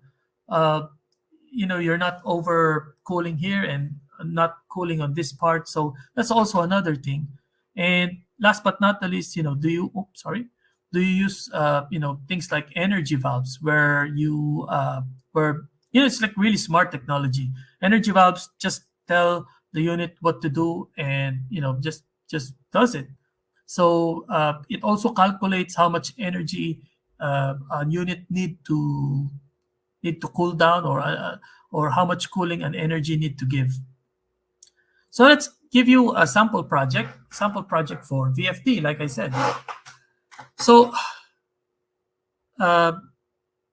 this represents why VFDs are important and how they are used. Going back to fluid dynamics, it uses affinity laws to assess the power when changing speeds, either in pump, fans, compressors, etc. They use affinity laws, and if you pull out the power and the speed, factor them, then you would see this this equation. So what it is that once you modulate the speed, your power will change, and it will change with regards to this equation. So let's say the power 1 is 100 kilowatt, and it's 100 kilowatt when the speed is 100%, right? So what if the speed reduced to 80%? What would be power 2? Well, you have to transpose first. You have to put P2 there, P1 on top, and put that on the bottom. So look, it's basically transposition. And once you do that, and you put the values in that equation, then you get 51.2 kilowatts. So basically what I want to say is that we're just reducing 20% of the speed, because this is 80%. You just drop the motor, or the motor being controlled by the VFD, you drop it to 80%. You already save almost half kilowatt of 100. So that's how effective motors with VFDs are. Now, but of course, people would say, but how do we modulate it? So this is another sample of a VFD application. This is similarly, I talk about a constant temperature or variable volume application. So what it is that I'll start first with the supply temperature. So the supply temperature is controlling the chilled water valve. So if you set this supply temperature to 15, he will make sure that the valve opens up if he's not 15. Let's say he's 70, he's reading 17, then this valve will open up to make sure that this goes back to 15 degrees as you set it. So you are having a constant temperature supply. Now, the fun part is that, let's say you have the space thermometer, or even in the return. Sometimes if you don't have a space thermometer, then you could use the return. So what it is it's reading a temperature and letting the VFD know if what the speed setting should be. So let's say the space was set at 22 degrees. And let's say the space was at 22 degrees. And the current temperature was already at 20, so it's 2 degrees lower. What the VFD will do is send a signal to that motor and lower down the speed to modulate it and make sure that this space just gets the right temperature at 22 degrees. So with that said, it's already modulating the motor. And by modulating the motor, going back to the previous slide, you already are saving a lot based on just just a few percentage of modulation. Okay, so now we go ahead with HVAC water side. Now, HVAC water side, you got your chiller plants, your boiler plants, sometimes heat pump plants, and same thing. We have load and demand. You can reset your set points. Like I said, if you reset your set points, they are only good if you're in areas that have drastic weather changes. Like here in Macau. Here in Macau, we could be as hot as 33 degrees, but we can be as cold as 10 degrees. So during those periods, we could do some reset. So if my base built set point was 5 degrees C, I could set it to 7 degrees C, and each temperature change would be significant. Another thing is you could stage based on the best efficiency. It's like finding your sweet spot. Maybe you're running 2 chillers with 3 cooling towers. Those type of combinations where you could see the best performance of your units are. And another thing I want you to note is that COP means coefficient of performance. This is always used in chillers, because the chiller, it provides or it produces this thermal or cooling load, which is a thermal energy, and it will be divided by the electrical energy that the chiller was consuming. So basically, it's basically a number. It's like from 1 to to 4, sometimes even 6, sometimes even 7 as per this one. And if you see this as a plant, this area is already at good and this one is fair. Now, this figure is an actual figure I did because when I started optimizing this, this plant I was working on, we were at this area where it was just fair, and then after we installed a bunch of VFDs in the pumps, in the cooling towers, except the chiller, we were able to hit this 4.7. Now, if we replace the chiller with another VFD chiller, then it would be very excellent, and the COP would be very high. So there would be more output versus the amount of input to that machine. Last one is to identify short cycles and restriction within chilled or boiler water loop. So there's this thing called short cycling, and I'm not sure if you're aware of that.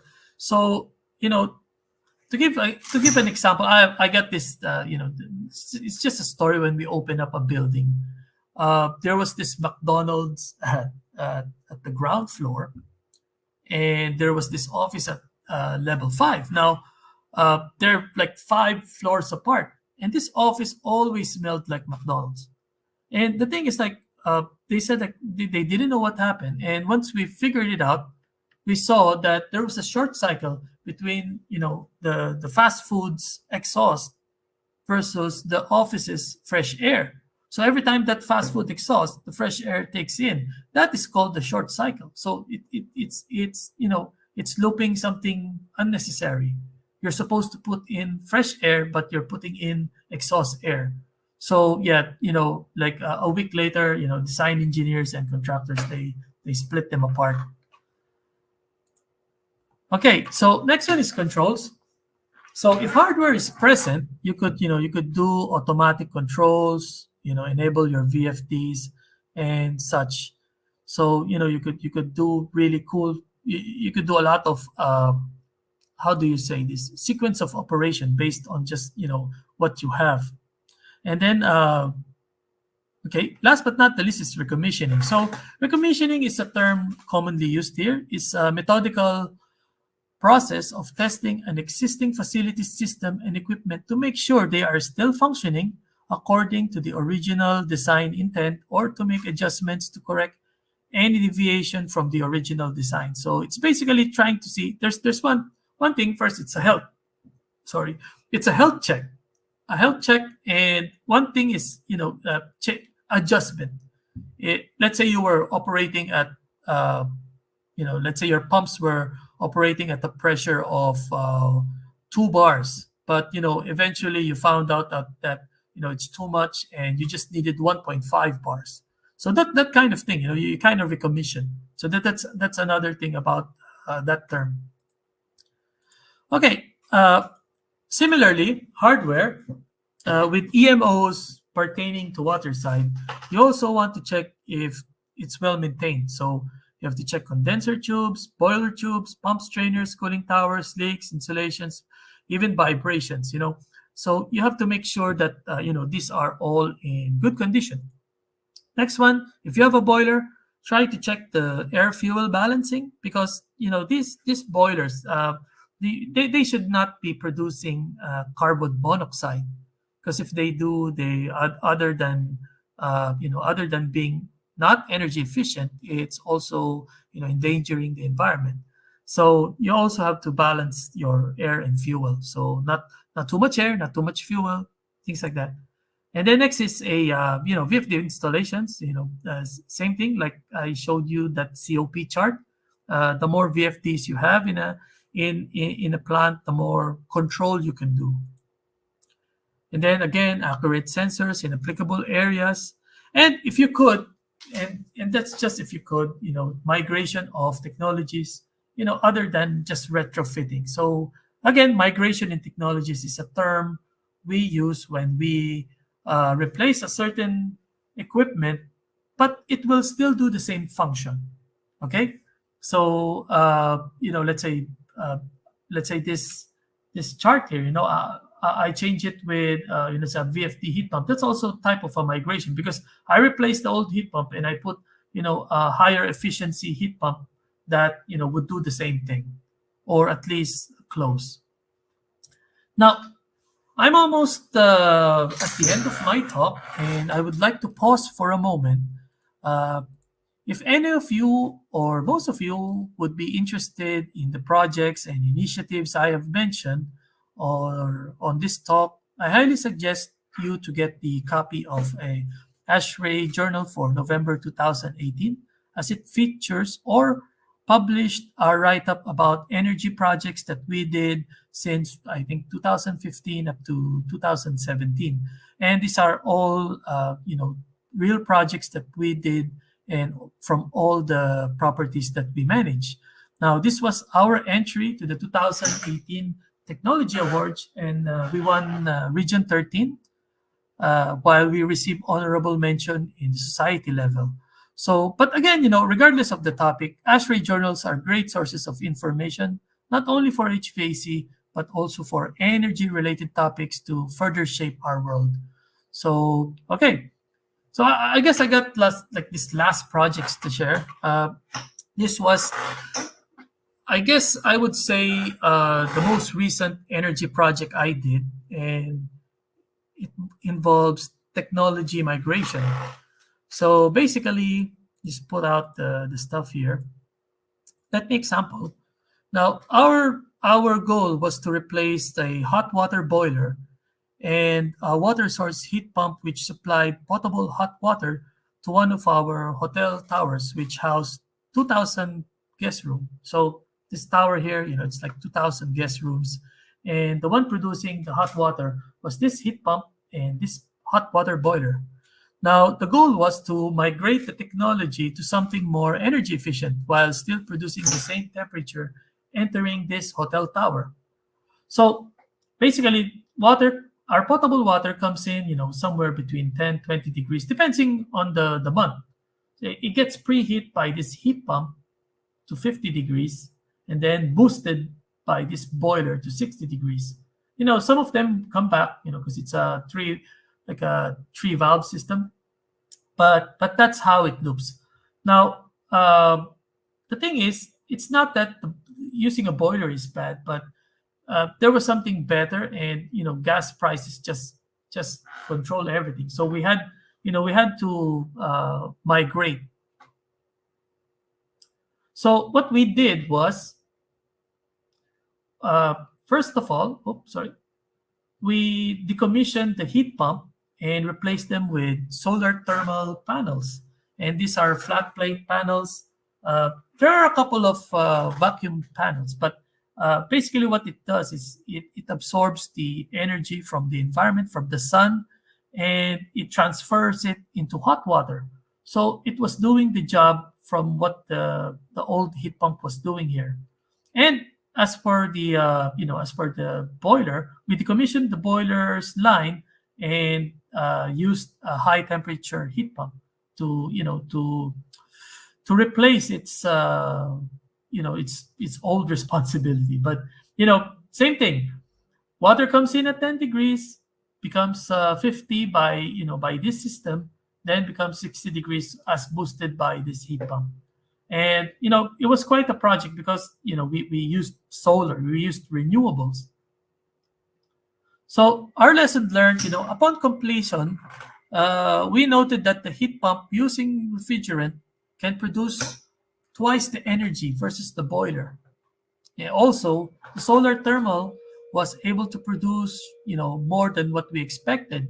But of course, within hours like 7 a.m. to 6 p.m., as long as, there's sunlight or it's not cloudy or rainy, it was doing its job. But when that happens, well, the boiler, not the boiler, but the high temperature heat pump, takes over most of the load. But again, we're basically, we're harnessing 80% of what we could. And last but not the least, these solar panels are very special because even right now as we speak, it's winter right here. It's like 14, 13 degrees. It would be still harnessing heat in the morning. even if it's like 10, 15 degrees outside. Again, as long as the sunlight is there. So this project, it enabled us, it got a lot of media attention, and of course, we were the first one to build it in our properties. And yeah, so doing this initiative, not only it's really cool because you can do things that aren't in the normal, but it enables you to like me. I'm predominantly a operation and maintenance guy, but but with energy, I I, I go beyond that. So I guess that's my talk, and this is the end of my slide. I thank you for listening or tuning in. I hope you have learned something or many things about energy and how it is used and how it is saved. And I hope in the future, even in your own way, you could contribute to solving the current issues that we have. So I guess my final message is, don't be dormant and try to grow more each day. Don't be satisfied with the norm, and just try to make things better. So again, this Mickey Abuel, thank you for listening, and Adding in Sir Mickey now to answer all of your queries, questions. okay, thank you. Teka lang, nakita ko dito. Narinig niyo na ako? Can you hear me? Yep, we're hearing you clearly. Okay. So, pili lang ako ng sasagutin or uh, How okay, about maybe. this one? Mhm. Sir Mickey, can you see this? Okay, this sounds all too interesting. How do I get into the field of energy management from Mr. BU?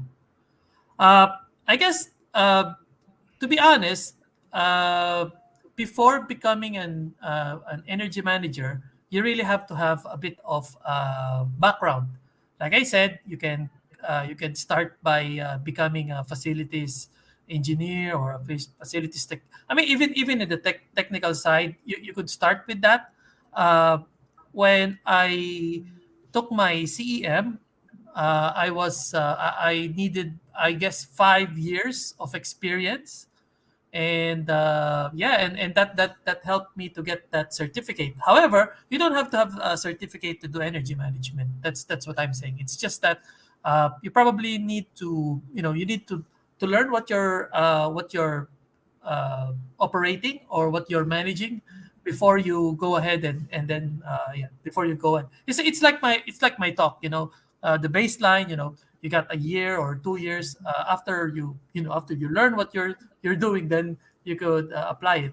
But as per career in energy management, I do believe you start with facilities or any type of property management, even at the lower side, up until you understand your business, understand your machineries, understand your systems, then you go into energy management. Okay, is that I hope I answered it correctly. So Okay, there's that. next question from P Mall Lap Yeah. 27. Sir, can you read this one? Okay, is it worth to invest for inverters, appliances? Does it give back investment at a faster rate? Would you consider it as an energy saving strategy? Yes. Okay, first of all, inverters, let's say you buy them in your AC, right? Or your washing machine, or your refrigerators. They have inverters. That is the same concept I talked about a while ago with VFDs. We just call them VFDs, which are variable frequency drive, variable speed drives. Now they also call them inverters. So they're the same thing. It's just that probably on a bigger scale, or it's like FCUH. It's like a small one versus a big one. So same thing. That's why they are saving you money. It's because of those modulation. Instead of going 100, they're running at 80, 70. Those 20, 30% savings, sorry, speed reduction is really like very big. It's like more than 50% saving of that power. Okay, hope I yeah. Another question from John Lantaka. Thank you, Mhm. Sir John. Okay? In a micro scale, would you recommend using energy meter as a means of a sub-metering for lighting, appliances, and minor equipment like exhaust fan, water heaters, and the like? Okay, so energy meters. Are we talking about thermal energy meters or energy meters like power energy meters? Because Mhm. sub meters, if you have a okay, there's this. Okay, I'll go thermal first. Energy meters in thermals, you got your pipe. It's reading flow. It's reading temperature. It's doing that MCP delta thing that you're doing. So I would recommend it. However, you have to make sure that the electricity meter is covered first. Okay, I mean that's my biggest takeaway there is that you try to read the electricity side first before you go ahead into the chilled water side. But if the construction tells you to do everything at once and they already put it in, they already installed it before you guys go in or whatever, then it's good news. But if you don't have both, do electricity first, then do the water. Sorry, the thermal side second. Joe, Sir okay. Joe All right. Vincent. If given the chance, would you choose to parang ano to, parang Miss Universe na. Sorry. If given the chance, would you choose to use renewable energy in commercial properties? Just want to have some idea from a professional point of view. Okay, the last project I show in my talk was using solar thermal energy. So that is basically a renewable source of energy. So there are lots of ways to do it, and I see a lot of people doing it here. For example, street lights. Street lights now have this small solar panel, and it would harness the energy in the whole day. Then by nighttime it would cut in or plug in. So yeah, it gives a lot of value because I mean you're saving energy, and it's also something that you don't have to worry about later. However, you have to also worry about your backup systems. Okay, so if it doesn't work, or let's say it's too cloudy, I can't harness anything from the sun, or let's say you have this like how to say this like small wind turbine, and giving you a little bit of power, and then it's suddenly it's like it's a typhoon season and you can't use it because it's gonna break. So yeah, you have to have a backup system. So what may be the cons in using yeah, actually that's basically the cons. Another con is it's expensive. It's really expensive. It's if you think about it, you'd be lucky to get like a 5-year payback on it. So if that's in your company or in your own, how to say this, if you're fine with just getting back your investment in 5 years, then I think it's a worthwhile. It's worthwhile to invest. Okay. Um, Okay. mhm. Aha. Eto, Sir Mick. Okay. Would you suggest replacing existing appliance with inverter ones on commercial properties to save money? Yeah, of course. VFDs, we do it a lot as long as it's with, look, like I said, I probably didn't bridge between investing and EMOs, but if the payback is very fast, and it means to say that you paid for just gives you back in a year or two, then just do it. Just do it because you're gonna use it in 10 years time. You're gonna use it in 15 years time. If you're still using your old unit, you probably would cost more. Your operating expense would cost more versus that. So you probably just would suffer for 2-3 years, but then once you pay back, the next year is all savings. Okay, next. Ayan, wait lang muna. Shout out Ay, shout out to serious. our Si Paul, classmate. Ay, shout hindi, out si to Paul. our friends, no? Sir Paul Ryan Roque. Ay, hindi, kala ko Ayan, si shout ay, out to Sir Julito Ramos. Jolito, yeah. And shout out to our Yeah, professor, our professor, Sir Mike. Sir Sir Mike, Mike. yeah. Okay. Yep, in addition to those who registered, this conversation will be ongoing. If you have registered, to this upcoming course, which is absolutely free to support you additional learning. Okay, Hence, oh, eto iba sir, naman. ito muna. Namumuro na 'to, eh. Medyo inverter, solar inverters? I don't I guess that the I think the term is wrong. Maybe solar panels, yes, but solar inverters. Because inverter is, you're inverting, but I Oo, guess it's just the term. I guess there is yes, but depends on the term. Okay, 'di ba? Sa then solar you need an inverter to convert that into ano, 'di ba? yeah. Okay. Uh in your experience, what is typical payback period? Oy. Oh, motion sensor, motion sensor. Yep, or lighting ba 'to or maraming application, 'di ba? Lighting. Motion. Actually, motion sensor. To be honest, just a funny experience. Let's say you're in the office and you put a motion sensor there. Let's say you're just reading something, then suddenly everything just turns off because you're not moving, right? Uh, yeah. But the thing about this installing motion sensor, well, it depends on how much lights you are putting it on. Okay, if you're putting motion sensor of something that that saves you 20% of the time, uh, then that's something.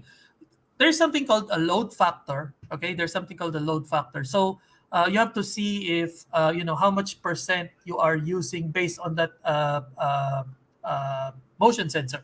For example, I come into an office and it turns up, and then I go out, and then it closes. So you just try to see in a day. Let's say there's 24 hours. You would see that it was using electricity by maybe just 8 out of the 24 hours, and that motion sensor was enabling it to turn off the next 20 sorry the next 12, 14 hours. Yeah.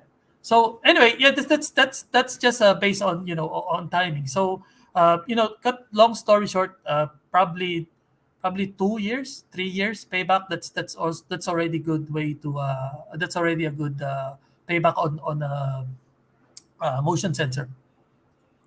Okay, ako siguro I have a question for the Sige. benefit of the students. Career-wise, Mhm. can you share us your journey daw on how you end up in SANS, China? Okay. All right. So, okay, my journey started in Mapua, right? I started as a civil engineer student there. Then I transferred to mechanical engineer, and then after the board exam, I had a uh, I had a training with Carrier, Conception Carrier. Sir Willie, shout out. So so I guess 6 months training, but then I had to come back to Macau to really do my to start my professional career, and I started with Sanch China. We started with Venetian Macau, and then from a technician, I was initially a technician, then I became a duty engineer, then I became a plant manager, and by 2014 I felt that I was doing the same thing over and over again. So I tried, I ventured into energy management, and I got into this company in Hong Kong, which is that's Energens, and yeah, they taught me how to do energy projects and become a like a senior. I became what you call this, an energy consultant. So my job there was like I go everywhere and do a lot of energy projects. And after that, since China had an opening from my past boss because he went away, so I took the job, and yeah, and then I got back to Science China. Now instead of just running one plant, I'm running like 4 or 5 major hotels in under my belt. So, but of course, other than operation and maintenance, I also applied what I learned from my energy journey to the properties I was handling. So yeah, and that's up to now. You could see all the stuff that I did, and from the references I gave, and yeah, it's been good for me. So once I come back, it just from it's just a ladder from technician. Now I'm a director. Okay. Ayan, any job openings daw, sir? Would you be kind to refer? Actually, right now it's quite yeah, it's a bit yeah, the job market here is also challenging, especially for expat. But for local people, yeah, they Macau is like Singapore. They try to find people here first before they go out. So yeah, just I guess that's it. It's very challenging. Look, I also have people. I mean, I also need a lot of people, but it's a matter of our economics right now. Yeah. Ayan. Okay, let's Mhm. do a quick round. Yeah, about the would it be cost friendly or better to combine motion sensors with three-way switches for lighting in office areas? Okay, uh, three-way switches. To be honest, yung office ko, yung like my own yung ako lang yun nandun sa space na yun. It's tied up to this, and I wouldn't suggest. Yeah. Like I said, yun nga problema ko dun sa three-way plus yung motion sensor, nagko-computer ako or something, and then just turns off. You know, and I have to go to, my switch at the door or my switch here, and so yeah, probably my application is wrong, or there's something, but you try to do a mock-up if possible. I guess that's my biggest takeaway there. Okay. Ayan.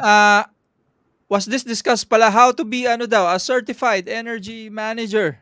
Oh, okay. Medyo uh, to be a certified energy manager, uh, you have to try. Okay, just try to find Association of Energy Engineers, and they have Mm. a list of certificates that you could accomplish. For example, there's CEM. There is let's say CAP, a carbon audit profession. There is CMPV, it's like a certified measurement and verification professional. So there's a lot of profession. It's like it's like a certification. Okay, so yeah, just go Association of Energy Engineers. As for certified energy manager, they would require you to have at least, I believe, 5 years of experience. If not, then you're a manager in training. Similar Mm. to the US. Before you become a PE, you are an engineer in training. So CEM is the same. If you don't have enough experience, you have to check it out. I forgot because my certificate was since 2014, so I'm not really updated. So you have to see the number of years before you could take the test. Now the test is a uh, 400 item exam. But the best thing about it is, especially for people coming in from electrical or mechanical background, you would choose what your profession is. 40% of the exam is engineering economics, the one I just showed you, NPVs and Ah. stuff like that. And that's 40% of the exam. 60% would come from subjects that would matter. For me, I chose HVAC, boiler, cogenerative, motors, and I forgot. There's like 13 subjects that you want to become an expert on. However, I didn't choose lighting, but yeah, I've being asked about lighting all the time. But yeah, mostly mine is more on the mechanical stuff. So yeah, so that's how you become a certified energy manager. Ayan. How about sir? Any suggestions if I will go into that field kung kailan ba Okay. kumuha ng lead credential? No, lead What lead are your is thoughts more. on lead credential? I have one building that's lead silver. Okay, I have one building I'm handling, and it's on lead silver. Mostly uh lead is good, but it's mostly a tick check box kind of scenario. Because for Mm. example, this is a very simple example. Let's say all of your motors have VFD. Anything less than 4 kilowatts will not have the VFD, and that's lead. Another thing is, let's say your flush, your toilet flush. Instead of 6 liters per flush, you only have 3 liters per flush. Tick back. So up until you get everything on what they're, what that lead certification is, and look, it's pretty good. It's like you have a base of design aimed to make your building energy efficient. Now, what was the first question? I think there was a first question before lead. Uh, it was talking about CEM. Yung on how to be a CEM, yun yung kanina. Yeah. Okay. Anyways, just share you something. Just share. Uh, maybe I share my screen. So this is Yep. my screen Adding right it now. now. Okay. So just putting it here. So shout out to Louis Verdona. He showed me because before I did this talk, I talked to my colleagues or our Filipino CEM as well, and they told me that there is already a law in the Philippines about energy conservation, and it's called RA 11285, and they call it okay. This is the basic law, but there is a PowerPoint. I think Meralco already know it. And the thing about it is, it's already signed in 2019. Probably you aren't aware of it right now because of COVID, and things happen. So probably the rollout is not too big. So just want to see, yeah, it was signed by President. Yeah, it's called the Energy Efficiency and Conservation Act. Now the thing is, I noted here is that you guys, CHED shall establish CM certification and assessment for licensed Oh. engineer. So it seems that similar to what we are experiencing in Hong Kong for the past decade, you guys already have it. Now you guys are already have it, but I think you just need to roll out. And it seems that there's just 3 years and to develop some. Look, I'm not practicing there, and it's just my colleague who sent this to me, and I just want to let you know that you guys already have it, and I think it's much better you venture it into it, and it seems that this talk is provided by Meralco. So yeah, Can you show that's just it. us that again, sir? The requirement for CHED, which means we have to learn this. Yeah, So, lucky for students, diba? yeah. So probably I need to you go back to the Philippines now, huh? And then, Yeah, we yeah, may probably have a lot more trainings coming from you, Sir Mickey, to yeah. expound on this because Mhm. syempre Here's the requirements and stuff like that. So yeah, it's same as AEE. I'm not sure if my credential would equal to the Philippines, but yeah, it's the same thing. At least 3 years of continuous hands-on experience. Yeah, that's what I was talking about a while ago. And yep. pero I have heard about this one. I think we have I saw sometime uh workshops headed by Sir Ernie Cassis Okay. with regards to energy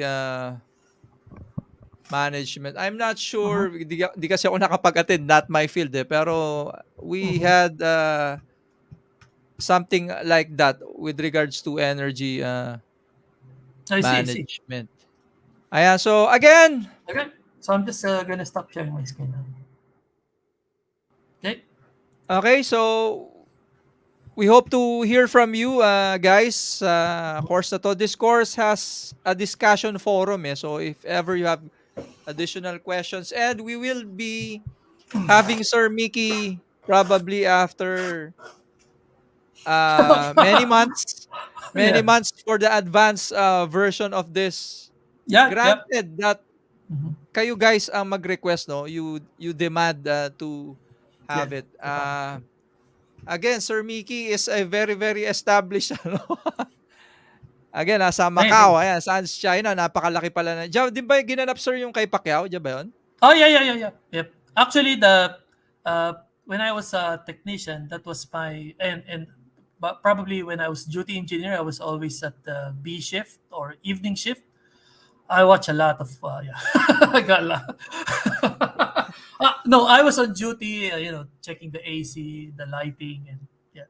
But yeah, I saw them. So Awesome. Okay, awesome, so, awesome. yep, feel free All as right. well to connect to Sir Mickey. Iba pa rin guys yung no, it's not what you know, it's who you know. Better Yeah. to know a lot of connections, to have a lot of connections to have a lot of friends. Of course, friends na ano, mabait na supporting you. Mm-hmm. And with that, uh, No, thank you, thank you, if you thank you, have guys. Huh? if you have a message or an advocacy to share, like Sir Mickey, we're inviting you to be our next sharer to our Yeah. BIM community, PSME community. Ayan. Mhm. So, or if may kakilala kayo, let's invite them to share their knowledge and advocacy. Sir Mickey, Mm-hmm. any final ano pala announcements or Oh no, no, I just aside like from LinkedIn, where you can know, they reach you? no, actually, I do teach, and I do talks, and I think that's about it. I mean, I don't really, I don't really look forward to any monitor stuff. But the thing is, like, as long as I could help you guys, I'm here, and yeah, I mean, just reach out to me in my LinkedIn page, and then yeah, you could discuss there whatever you guys need, or whatever you want to learn, stuff like that. Also, really thank you, Joe Mark and team, about inviting me. Yeah, it's been a good experience. Actually, this is my first talk on the on a virtual talk. Normally, I talk on a stage and talk to people, and yeah, too bad, yeah, because of the pandemic, should be there or something. Anyways, yeah, looking forward to like hear from you guys. Then I think that's about it. Ayan, awesome. Okay, so with that, again, sana po nakatulong kami. I hope you all Mhm. learned, we all learned Yeah. something new. So, yes, goodbye and see you next time. Please, I guess, follow, like, subscribe our social media channels Yeah. for you to be notified po on our upcoming public service trainings. Mhm. Thank you all and goodbye. Right.